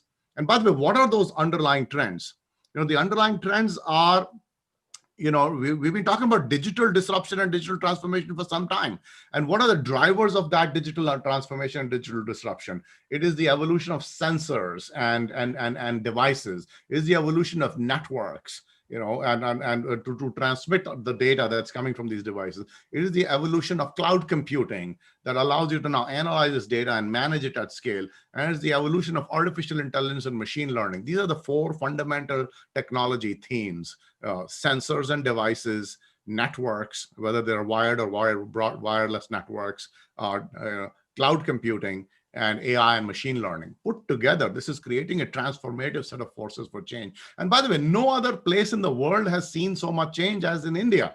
And I've had a ringside view of this sitting on the board of Jio, and you don't know as consumers or as business owners, how much India has been transformed. When we started launched the wireless service in Jio in 2016, India was 153 on data consumption in the world. Now we are number one. Right? What year was that? What year was that when you started? 2016, 4 saal pehle, right? Oh, So, and today we are number one by far. Jio carries more data than all of the US service providers combined, more data than China Mobile. I mean, the 400 million subscribers each are consuming 12.5 gigabytes. And by the way, the data traffic is up 40% since the pandemic broke. So, we're carrying 5 exabytes of data at a 20 megabits per second speed, which is, and data, India used to have the most expensive data in the world. And now it is, when I tell my friends in the US that that our ARPU is $1.70 a month, $1.70, for which you're getting 60 gigabytes of data, people say this must be nuts. You're missing a couple of zeros. So I think that whole revolution then leads to, e-commerce. It leads to new innovative models. And so I think that it's important to understand that these trends were there. They've just been accelerated. So along those lines, what I want to reflect on is the idea of digital disruption, the idea of digital transformation that has simply been accelerated by the pandemic, right? So the way I think about digital disruption or digital transformation, by the way, disruption is if you do nothing about it. Transformation is if you do something about it, right? So transformation is, to me, digital is a disruptive force if you allow it to the wave to sweep over you. It's a transformative force if you're able to capitalize on it. Really interesting observation is that opportunity and threat are two sides of the same coin. By the way, it's the same thing with the pandemic. It's an opportunity and it's a threat. So that's the important idea. So what is the notion here? The notion is that we're going to use these 4 underlying themes. This is, by the way, I'll call digital technologies broadly. This means software, it means machine learning, this means sensors, it means networks, it means cloud, it means all of these things put together. And additional things in retail like AR, VR, all that stuff, put that together. The ultimate idea is how do we take all these technologies to create superior customer value? That is the benchmark, that is the touchstone, that is the North Star. That ultimately what the purpose of disruption, the purpose of digital transformation is how do we create superior value? By the way, we can do this in many ways. This is like they said, there are many paths to God, but there is one God, right? So we can transform our products, we can transform our channels, we can come up with new business models, we can restructure marketplaces, we can redefine customer experiences. But the net result of this, the benchmark is, did we create disruptive customer value? So this is the idea that we have to take a customer view of disruption. Or as I like to say, disruption is useless until someone will pay for it, right? It's really about sort of, at the end of the day, did you make people's lives better? Did you create a superior outcome? So if you keep that benchmark in mind, whether it's convenience, whether it's choice, whether it's price, whether it's control, whether it's access, whether it's community, whether it's, whatever it is, whether it's sort of economic output, an emotional output, a functional output of value, ultimately, the purpose of digital disruption is to create superior customer value, right? So as I look at digital disruption, as I look at these themes, one of the things I like to tell my students, and I want to share this message with you, is that there are 2 ways of learning: analysis and synthesis.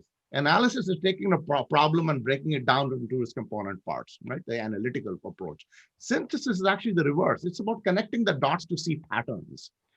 So I think that we do a lot of analysis. We need to do more synthesis. Synthesis is pattern recognition. Synthesis is being able to connect the dots and to see themes. So this is along those lines. I want to share with you 4 types of patterns of digital disruption. And these disruptions, I'll give them all cheesy names. I'll call them market disruption, product disruption, channel disruption, and customer experience disruption. Market disruption, I'm going to call it Uberization. And product disruption, I'm going to call it serviceization. Channel disruption, I'm going to call it Amazonization. And experience disruption, we're going to call it virtualization, right? So Uberize, servicize, Amazonize, virtualize. So let's look at how these patterns operate and what are the implications. And I'll take specifically examples from CPG and retail to amplify this, although these trends are very, very universal. They're very, very general purpose, right? So what is Uberization? Uberization is disruption that takes place at the market level. What do I mean by disruption at the market level? It is really about connecting buyers and sellers in innovative new ways by creating on-demand marketplaces. These marketplaces can be asset marketplaces or they can be labor marketplaces. A labor marketplace, for example, maybe a site like Topcoder or Fiverr. Crowdsourcing of talent, right? So which is and a labor marketplace, an asset marketplace, an example of that is an Airbnb or an Ola or whatever, where you have labor. Actually, Ola is a combination because you have an asset and labor that is being combined. So the interesting thing about this market disruption is that the assets that are used, the labor assets or the physical assets that are used, are usually not the existing inventory. It's latent supply. So if I take my room in my house and rent it out on Airbnb, I'm not a hotel operator, but I'm becoming a hotel operator. If I'm somebody who starts to drive an Uber for 3 hours a day, supplementing my whatever I do in my day job, I'm not a taxi driver. Uber didn't get taxi drivers. The Airbnb didn't get hotel operators. It created new supply, latent supply. And this latent supply, what is interesting is that the cost of that asset is not amortized necessarily entirely against that marketplace. So for instance, if I own my house, I'm paying the mortgage, I'm paying the rent, I'm paying whatever it is, the insurance. So that room that I have that I monetize is free. It's gravy for me, as opposed to a hotel that has to pay for, that has to amortize all of the costs. So there's some sort of an unfair advantage that these marketplace operators have because the full cost of that asset is not being amortized against that service, right? The other very interesting thing about these marketplace operators is they don't own any assets.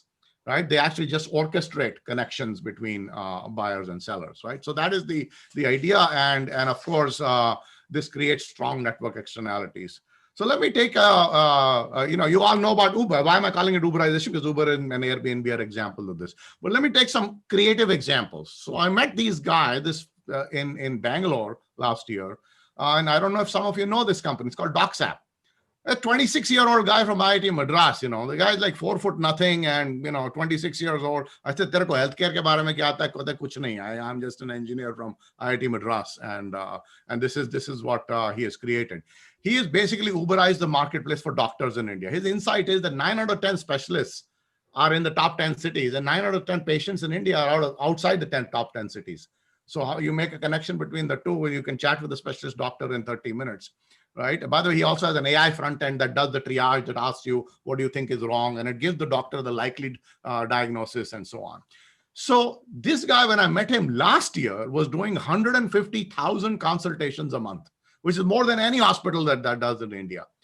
And he had 40,000 doctors, on his app, including Dr. Trehan, who's like, the preeminent heart surgeon in India. So I said, Dr. Trehan, kya kar raha hai teri site pe? What is it that he's getting out of it? He says, it's just, he sees interesting cases. He just likes to, and by the way, this is also a lead generator. And it's a FOMO concept as well, right? Doesn't want to miss out on this opportunity. Correct. That's that. And the third thing, Rajat, is this is serving as an interesting lead generator because, you talk to a specialist and they say, you know what, looks like you have cancer. Tum aao mere hospital mein. And then you get admitted. So it basically serves as a generator of leads. So this is the Uberization of doctors, connecting doctors. By the way, this operates just like Uber. The doctor has a patient at 9 o'clock, a patient at 10 o'clock, 3 hours, he has no patient, turns on the app, does 4 teleconsults, goes back to seeing patients, just like the Uber taxi driver. Okay. Now, let me bring this to CPG. Supposing I give you an exercise, how do you Uberize Tide? You're Procter & Gamble. How do you Uberize detergent? You're like, what is this guy talking about? Maybe it's very early in the morning. How can you Uberize something that's a detergent product? Let me show you. How do you Uberize Tide? So Tide actually is now setting up. They will have more than 250 Tide cleaner drive-through centers, right? So here's an idea. By the way, Procter & Gamble can pay me for it later because they haven't actually done this. So the idea is that you have all these fabric care products, right? Now, why don't you partner with Uber? Just like you have Uber Eats, I'm suggesting Uber Clean. Uber Clean is Uber Eats for laundry. So they give you these bags, and the bags are branded Procter & Gamble, Tide. You put your laundry out just like you do in the hotel, with the checklist. Instead of that, you do an app. The Uber driver at 10 a.m. when the morning rush hour is over comes and picks up your laundry, takes it to the Tide cleaner, and in the afternoon at 3 o'clock, when again he's got a lull time, he brings your laundry back. Uber plus Tide, Uberize. So this is the idea of Uberizing Tide, right? Yeah, so you can actually offer. So this is, you've all heard of SaaS, software as a service. This is LaaS, laundry as a service, right? So in this case, the value proposition is I'm not selling you Tide, I'm selling you clean shirts. I'm selling you clean clothes. So anything can be Uberized. I will raise a challenge to you, whether it's really about connecting buyers and sellers in an interesting way. Let's look at the second idea, product disruption. Here, there is a very interesting theme that we see. Everything is becoming a service. Or a service is getting attached to every product. You know what is my definition for product in the digital world? A product is a platform for service delivery, right? A platform for service delivery. That is really what is happening with products. And I'll give you some examples that show you this. So there was a very interesting quote by Mark Andreessen he made a few years ago. He said, "Software eats everything." Software eats everything. Software ate your camera, software ate your phone, software ate your music player, software ate your books, software is eating your car, software is eating your home. What does that mean? Value is moving to software. Value is moving to software. So today, really, the product is becoming a shell. How? By the addition of sensors and instrumentation that you can actually then so there are two ways in which this operates. One is you attach sensors to a product and make it intelligent, make it connected. The second is the software, the hardware product becomes a service, as in SaaS, right?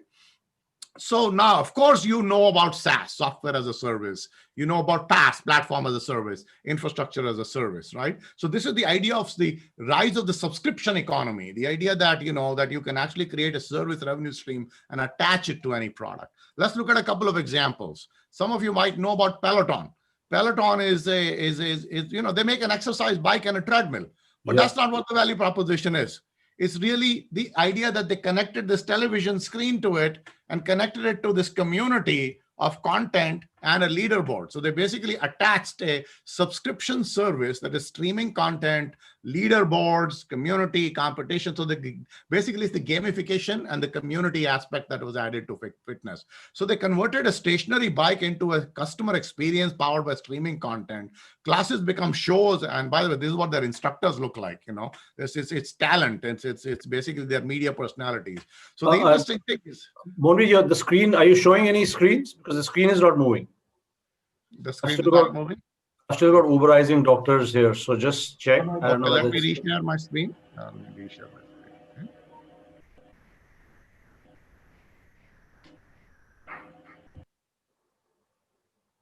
Can you see it now? Yeah, it's visible to me, sir. Because you can see it. Maybe there's a problem. Do you see the Peloton screen? Yeah, it's visible. Okay, fine. I can see it now. Yeah, I really wanted you to see the screen because I wanted to show you the instructors. So Peloton, because not because of the $2,000 bike that they sell, but because they add this $39 a month subscription service to it, their valuation, by the way, this was 32 billion. Every time I look, it's another 5. It is now 35 billion. They were 8 billion at the start of the year. So their valuation has quadrupled, partly because of the pandemic, but partly because of the idea that they've actually created an annuity revenue stream that they've attached to every bike. So every bike now generates $500 a year of high margin subscription revenue. So this is the idea of servicizing fitness. By the way, you can take this to pharmaceutical. You can take this to drugs. So how do you servicize prescription drugs? So this is a startup company I'm working with in Chicago, actually a bunch of ex-Siemens guys. So they have servicized prescription drugs. So essentially the idea is that they put a Bluetooth LE sensor on top of a pill bottle or a pill box or an inhaler. And this sensor basically sends out smart reminders using a combination of alarms and LEDs, it automatically records your medication intakes, right? And then it uploads this data to the cloud. What is very interesting now is that it allows the care provider to set up a medication regimen, for a doctor to follow up with you if you've taken your medicine or not. But more importantly, they are actually getting data on adherence, and they're getting data on what actually the drugs, and against that they can look at whether the treatment is working or not. So they've set up a closed loop that allows remote patient monitoring, and this is directly integrated with Google Fit and the Salesforce Health Cloud. So patients get, and by the physicians get paid for monitoring adherence of patients. And you know that about 35% of patients do not adhere to their regimen. So by the way, so this is a service now that a company will pay, that the provider will pay for. And most importantly, the pharmaceutical company is now finally able to get last mile visibility into what's actually happening to my pill. So this is another very interesting way in which how sensors are creating a service that you attach. And by the way, you can give away the pill bottle for free. You don't charge for this. So that's the idea of serviceization. Third kind of disruption is channel disruption. This you're all familiar with. You know, you come from consumer packaged goods and retail. You know this phenomenon for the last 20 years, the idea of Amazonization. So this is about two things again. Either you take out middlemen that don't add a lot of value by shortening the chain, the distribution chain, or you restructure the channel. This is another very interesting thing. So channel disruption is also means that you then use a combination of digital and physical channels. This is an important theme in your Massmerize report that was just that was just released today. Really, the idea of, you know, you're calling it physical or whatever it is, the buzzword you want to use for it. The notion of really sort of having the channels work together to create a superior customer experience, right? So that's the idea of channel disruption. So in terms of creating new channels or disrupting new channels, you know, I'll give you an example of what we've been doing at Jio. Now, when the lockdown happened, you know that, you know, despite the fact that you can do digital recharge and so on, 80% of our subscribers still go to a Kirana or a local store and get the physical top up by giving cash. So that is closed, right? Now what do we do? We were in a sort of real threat of our entire revenue stream getting locked down because people are no longer able to access this retail store. So within a few weeks, our team came up with this really interesting idea called Jio Associates. The Jio Associates program, by the way, where did we learn this from? From Unilever. Their Shakti program, and, you know, and correspondent banking that was done by banks. So the idea is bank comes to you, you don't go to the bank. Similarly, here Jio comes to you. So within a locality, within a condo association, within a housing society, there's a guy who will come to your house and do your top-ups. They can also do activation and so on. You know what? In 6 weeks, we've recruited 1.2 million micro entrepreneurs. Wow. 1.2 million people were onboarded in 6 weeks. And by the way, this is their point of sale device. It's a smartphone. So they basically can operate all of this. And when our last board meeting, we were talking about this with Mukesh Bhai, and we're like, why would we ever shut down this channel? We have created an entirely new channel. This is a mobile POS system, right? Why would you cut that? This is what, in fact, why would we go back to our old channel? So that's the idea of saying what will persist past the pandemic. So this is not a digital channel, folks. This is a physical channel with an amazing amount of reach. You know, and this is only possible in India. So this is what brick and mortar retailers could use in their stores as well, right? The whole checkout system. Exactly. And by the way, this can, by extension, if this guy is going into your house, they can also integrate this with JioMart and some of the other retail things, right? So that's an entirely new channel that was created in 6 weeks. Now, another very interesting case study is the company that I was working with in Mexico, and this is Cinepolis. So Cinepolis is a movie theater, right? So now you know that malls and movie theaters are shut down. So what do? Right? So these guys have come up with some really interesting channel innovation, right? First of all, they're like, okay, if you buy 25% of the tickets, as few as 15 tickets, private viewing, bring your own family. So we'll close the theater, it'll only for you. So you have your own bubble. So everybody is safe, right? Another very interesting idea is that, by the way, movie theater to khol diya, par picture nahi hai. There's no movies being made. So what do? So what they said is that they will live stream sports. You come to the movie theater, but you watch NBA and football on a big screen.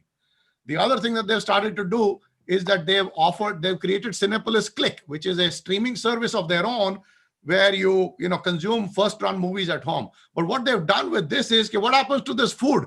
They're bundling the food with it. They'll deliver the popcorn and the hot dogs and the nachos to you along with your streaming service. Fantastic. So create a movie experience at home. With Cinepolis Click, right? So with a combination of these innovations, these guys are actually making, but by the way, they make 120% of their revenue or their profits from the concession stand. The movie theater mein to koi paisa nahi banta. So that is where they have been able to leverage their kitchens and so on.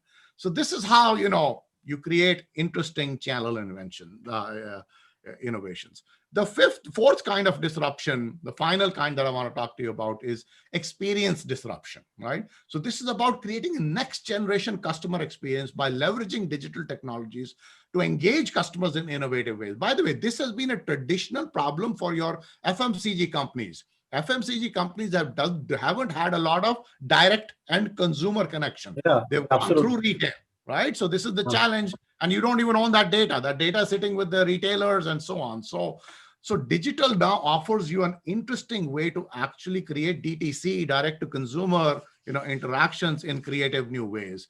It also, by the way, so that is the direct to customer engagement by FMCG. But the other thing that is happening now is the rise of what I call the no touch customer experience. This is more for durable products, right? So let me give you an example of a no touch customer experience that's in operation today, and that is Tesla. So I own a Tesla, and I owned one for 6 years, and I'm an unabashed, advocate of Tesla. And one of the reasons I like this company is because the entire customer experience, end-to-end ownership experience, is zero touch. You evaluate the car online, you go and configure it and buy it online. And when the moment you do that, they tell you, here's your VIN number, here's the car being produced. By the way, the payment is done literally, through ACH, an electronic fund transfer. Documents come over DocuSign, and you're done. Then the car is delivered to you at your house, right? I never went to the dealership for the house. And once the car is there, then I control the car through an app, right? So I can start it remotely. I can heat it up remotely. I have full control over it. And by the way, now it even comes to you in a parking lot, right? And service, this is another very interesting innovation. Because this car doesn't have any transmission, it doesn't have an engine, it doesn't have a chassis, they are able to actually repair most of the things at home. So they bring mobile service vans. They come to your house, and now in the pandemic time, you park your car in the driveway, they will come with the mobile van, they will do the repair, clean and sanitize the car, and leave, and you never see anybody, you never touch anybody. And then the updates. Over the past 3 years, Tesla has issued 117 software updates that come up with brilliant new features, including autopilot. And then finally, when I was ready to sell my car, the trade-in, the way it worked was I uploaded 8 photographs of the car. They analyzed the photographs and gave me a quote. I accepted the quote. It was done electronically, and I just went to deliver my car and pick up my new car. That's it. Wow. So this entire zero-touch end-to-end CF, by the way, this had nothing to do with the pandemic. This is something that, as I said, pandemic has only poured fire on a gasoline on a fire that was already burning. So their model has always been this? They always do, but they do touch as well. They've always been, because they are a software-first company. They don't have dealerships. They don't have any channel. They are direct. By the way, the reason they can do this is because there's no dealer involved. This is a direct Tesla fleet. This no other auto manufacturer can do, because they have dealers and they don't control everything centrally. This guy said, I know right now where all 300 vans are at this point in time. He showed me on his iPad. So it's all networked, and every car is connected to the network, right? It's giving you data in real time. Now, sometimes you can also create sort of really interesting, virtual engagement. By the way, day after tomorrow is Halloween in India and in the US, right? So what happened to Halloween? Halloween got canceled. So I was talking to Sandeep Dadlani, who's the chief digital officer at Wrigley Mars, and they've done something brilliant. Look at what FMCG companies can do. So they've digitized Halloween, right? So they've basically created this, they call this Treat Town. So you create your own door, you decorate it with scary things and so on. And then I can go knock on your door and you can give me virtual treats. So I get candy points, right? I get treat points. And you can, by the way, customize this. Say if a good friend calls, I give them 10 candy points. If somebody I don't know calls, I give them 5 candy points. And you can do this basically, for the whole month of October. They're running it right now as we speak, right? After you're done, you can actually convert the virtual candy points into the candy. What Sandeep told me was a very interesting insight. He said 90% of candy that is given at Halloween gets thrown away because it's the wrong kind. So now you can cash it in for the candy that you want. And if you don't want your kids to eat too much candy, you can donate your candy points to charity. What a brilliant idea. You got millions of people playing this thing. So this is how you deal with the pandemic and treat it as an opportunity. They have to get the app, they come to the door and they use the app to get the point. No, virtual door. Virtual door. Oh, virtual. You create basically it's a social network. So there is no physical treating, but then you can go and convert your candy points into real candy at a retailer of your choice, right? Wow. So virtual tricks, real treats. So a brilliant idea. So I want to conclude very quickly by saying, where should you start? Where should you focus your digital innovation? I want you to look at two dimensions. How customer intense are you, and what is your asset intensity? Customer intensity is defined as the number of customers, the frequency of interaction, and the number of channels through which you interact. Obviously, retailers, airlines, hospitality, packaged goods, they have, very large customer bases. Asset intensity is what is your, level of fixed assets that you have. So if you look at telecom, airlines, utilities, they're intense in both directions. The purpose of this is that if you are if you understand this, then you'll know where to begin, right? So you'll have to start with the low-hanging fruit. If you're an asset-intensive company, your digitization effort should focus on optimizing assets on operations by leveraging IoT, leveraging big data analytics. If you're a B2C company, or if you interact frequently with customers, you really need to focus on your customer touch points, right? So let me give you a very quick example of a company that is asset-intensive. So this is a company I worked with, a few years ago in Oman, and this is a fuel distributor, right? So they have a lot of intense operations. So this is what they did. So they had a lot of problems. People steal fuel. There's reconciliation problem. There's subsidy misuse for government cars and so on. So the solution that they created was a full end-to-end forecourt automation. So now you have sensors that say, hey, I'm running low. The tanker comes to that gas station.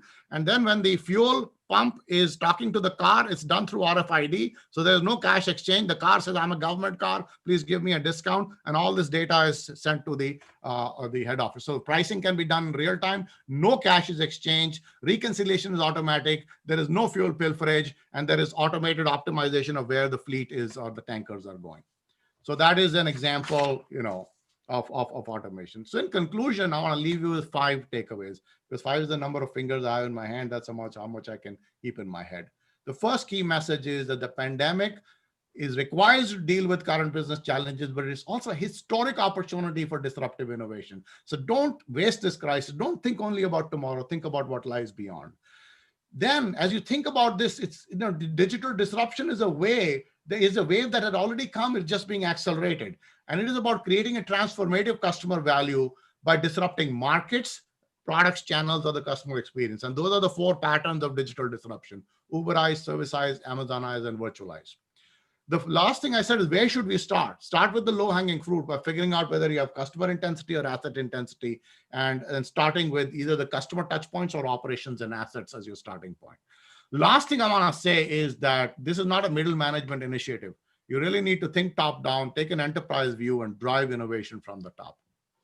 So that's where we're going to have to leave it. And I hope that you found this to be useful, and some of the ideas will spark some thinking on how we can actually not only survive, but thrive during these times. Thank you so much. Mohanbir, that was really fantastic. It's a real, we all talk about many of these concepts. We're continuously dealing with our clients on some of these as Deloitte, we do. I think it's good to get a summary of some of these points with you, and also get an idea of, especially the, changing the model, looking at it as an opportunity, 2 sides of the coin you mentioned. Also looking at some of these models as touchless, because touchless commerce is very big. In India, of course, not so big, because the whole customer experience piece is still missing in many cases, and we still need to touch, feel that stuff. Just 1 or 2 questions from my side, and I think we are at the top of the half hour that we had said, is how do you see this transform in India, for a market like India? Because we are 10 or 12 million kiranas or mom and pop stores. We're primarily an unorganized retailer country. It's a country of shopkeepers. E-commerce is 3% of total retail. Modern retail only accounts for 8 or 10%, depending on what numbers you look at.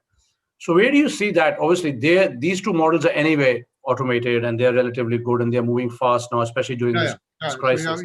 So what happens to the balance 90% or 88%? Where does that go? How do you see? I know that Reliance is trying to make some changes there also through the JioMart. But your thoughts on what will India look like in 3 years or 5 years from now, and what is the technology role, and a lot of these areas, how will that work? Yeah, so I think the first thing that we all have to understand, and I know many of you know this, but you have to acknowledge that the Kirana guy, the person who operates the Kirana stores, the millions, they are very innovative.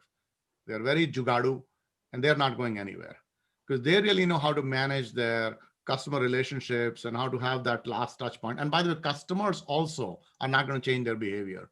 In fact, when Walmart first entered Mexico, people they struggled because people come and said, "Where's my guy? Right? Where's the person I have my the interaction with? Is there's a cold, impersonal, big retail store?" So a lot of India will still shop that way. However, what the Kirana guy store is, what is he good at? He's good at managing relationships. He's good at understanding his customers. He's good at that. What he's not good at is inventory management. He doesn't have scale. He can't buy in bulk. He doesn't have technology to manage his, inventory, to manage his accounting and so on. So I see the bifurcation of Kirana into the front office and the back office. The front office is managing the customer relationship. The back office is managing the physical supply chain and the digital infrastructure. So that is the opportunity that, now, by disclaimer, I am not unbiased here, but this is what we call new commerce at Reliance Retail, right? So the new commerce idea is not e-commerce. It's not, organized retail. It's this notion of this two-part, where you have the back end where you do the physical fulfillment through DCs and you actually supply them the physical product, but also it's a Kirana in a box where you have it. So we have the POS machine, and that wireless POS actually allows them to manage entire, so that they focus on what they do best. On the back end, they start to look more like the scale of an organized retail. So you can create virtual scale for them. So it's an experiment. We'll see how this all plays out. But I see that the Kirana channel will continue to thrive. They'll just be powered at the back end by technology and physical fulfillment that is provided through partners. What a lead-up question to that. So we talk about the back end of the Kiranas. Today, if I look at FMCG in India, they've spent the last 50, 100 years creating extensive distribution networks, distributor, sub-distributor, up-country distributor, wholesalers, just a whole network which supports this whole Kirana today. Each distributor visits, each salesperson visits 40 outlets per day or 30 outlets. So weekly call cycle. It's a very intense system built on a very low-cost model to ensure that last-mile delivery is done. Now, do you think that FMCG companies in the end would give up this passion and say, okay, we'll give all our product to a large player, it could be Reliance, it could be anybody, and let them supply? What happens to this entire distribution network? Because it's also very low cost, right? It operates at 4 or 5% today. Very hard for large players to replicate that at that cost, because the cost of a salesperson, delivery person, cash collection, all of that is built into that 5.5%, 6%. So where does that go, and how will these guys easily give it up? Because the last thing they want to do is go into a consolidated back-end play, right? Because then it changes their negotiation power as well. So how do you see that pan out between between this back-end and... I think I'll make two observations there. That's an excellent question. The first observation is this is not a zero-sum game. That, if I'm Unilever, I'm Procter & Gamble, if I'm, Dabur or whoever, or Colgate, I'm going to leverage this alternate channel. This is just like, let me reframe this question back to you, saying, what happens to e-commerce? Should I stop using my distribution network? Should I sell through Amazon or Flipkart? Yes. The answer is yes, right? So it's really, so this will emerge as another channel, another way to reach that rural consumer, reach the, tier 3, tier 4 cities down into the villages. So it's not an either or. The second observation I'll make is that the big retail FMCG companies who have extensive distribution networks will obviously stay. It's not like Unilever is going to shut down its distribution channels, because that's a core strength and they've done it for many years. But when you get down below the top 5, top 7, those people, there's a value proposition for consolidation. So absolutely. So that's the second. The last observation I'll make is that for an alternate player to set up a alternative distribution network, this is not possible for a greenfield operator. This is not possible for a greenfield new player to come in, because the cost structure, as you noted, is just not going to justify it. So the advantage that a Reliance has is they already have the retail network.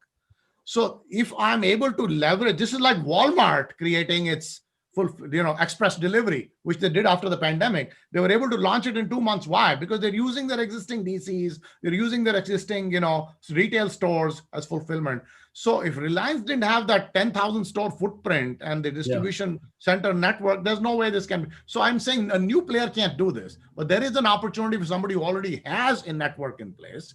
So in those cases, again, now maybe it's not the network with the levels of layers and depth that, वो क्या कहते थे Airtel वाले some point के matchbox retail, जहाँ माचिस मिलती है वहाँ हमारा product होना चाहिए.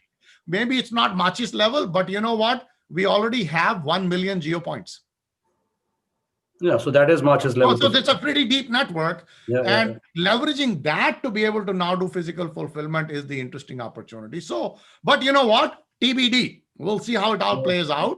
But I do think that at the same time as you're saying that this is a very multi-layered and a very deep network, it is also bloody inefficient. Why is the margin low? Because the costs are high. There are so many players in the chain. I think there's an opportunity to cut some layers out and go. So the model that we are trying out at JioMart is that you have a direct fulfillment from a fulfillment center to the kirana. You take out several layers in between. Now, maybe, I do acknowledge the biggest challenge is trust. The biggest challenge, am I turning my business over to these? Yeah, because like you said, the kirana guy is also a very sharp guy. He's also built up a lot of... He knows he's giving up. But at the same time, if you're able to offer him a compelling, take that some of that layers out and offer him a better price, then, it's a proposition worth considering. Plus, you said he's not good at inventory. He's not good at cash flow. He's not good at managing, his whole accounts and all of the back end stuff. So if you can make that seamless for him, he has to see real value in that, right? That he saves 1% or 1.5%, and that's what enables it. Last question for me, and we can wrap up then. What does D2C and FMCG mean to you? You think it's realistic? Because here companies are trying it, but it's just the cost of delivery is too high, the volume is too low. Is that something that only works on a subscription model, you think, or is that a D2C workable for a Procter or Unilever? I'll redefine D2C for you. It's not D2C fulfillment. It's D2C engagement. Okay. Don't ship the product, engage with it. Look at what Wrigley Mars, the example I shared with you. That's D2C, but the candy is still being sold by Walgreens, right? I mean, it's not that I want to start shipping candy to you. Now, there are exceptions. There are things that you need to do very tactically. So I'll give you an example, Rajat, that if you're making cereal, breakfast cereal, I think there's an opportunity for a General Mills type company to come in and say, I'm going to make a nutraceutical. So you go into the website and you tell me I have diabetes, I have this, I have gluten allergy and all that. And you give in the specification, they'll design a cereal for you, ship it D2C, but at $8 instead of $2, right? So there are such opportunities. By the way, this is what happened in retail too. When Nike set up its retail store initially online, and the retailer said, over my dead body, channel conflict. So you know what Nike said? We'll only sell custom shoes here, customized shoes. They called it Nike ID Studio. So I think you have to be creative, because the idea there is that if I'm going to sell directly to you and ship a box of cereal, I want to charge you $8, not $2. Yeah, it has to be a different product proposition. Yeah, selling the same stuff doesn't make sense. Correct. So two ideas here I want to leave you with. One, D2C means D2C engagement, not necessarily fulfillment. And if you do fulfillment, be creative. Don't sell the same stuff that's being sold in a kirana store, because the cost is not going to adjust. That may be a way for you to learn, to come up with customer insights, to test out new products, to do customized versions of products, and so on and so forth. Perfect. Monvi, thank you so much. Absolutely a pleasure. I'm sure whoever has dialed in has learned a lot. For me, at least, it's a fantastic experience. Look forward to connecting with you again. I know it's early in the morning there, so please, thank you so much for making the time. Really appreciate it. And we'll share the feedback with you anyway. But thank you so much for making the time. And honestly, it was a real pleasure to listen to you speak and to hear about the ideas and the interesting thoughts that you sort of, and the case studies that you shared. It was only half an hour, but thank you so much again, and catch up with you again soon. Thank you. It's been a real pleasure. So good luck, folks, and stay safe. All right, take care. Same to you. Good luck for the election.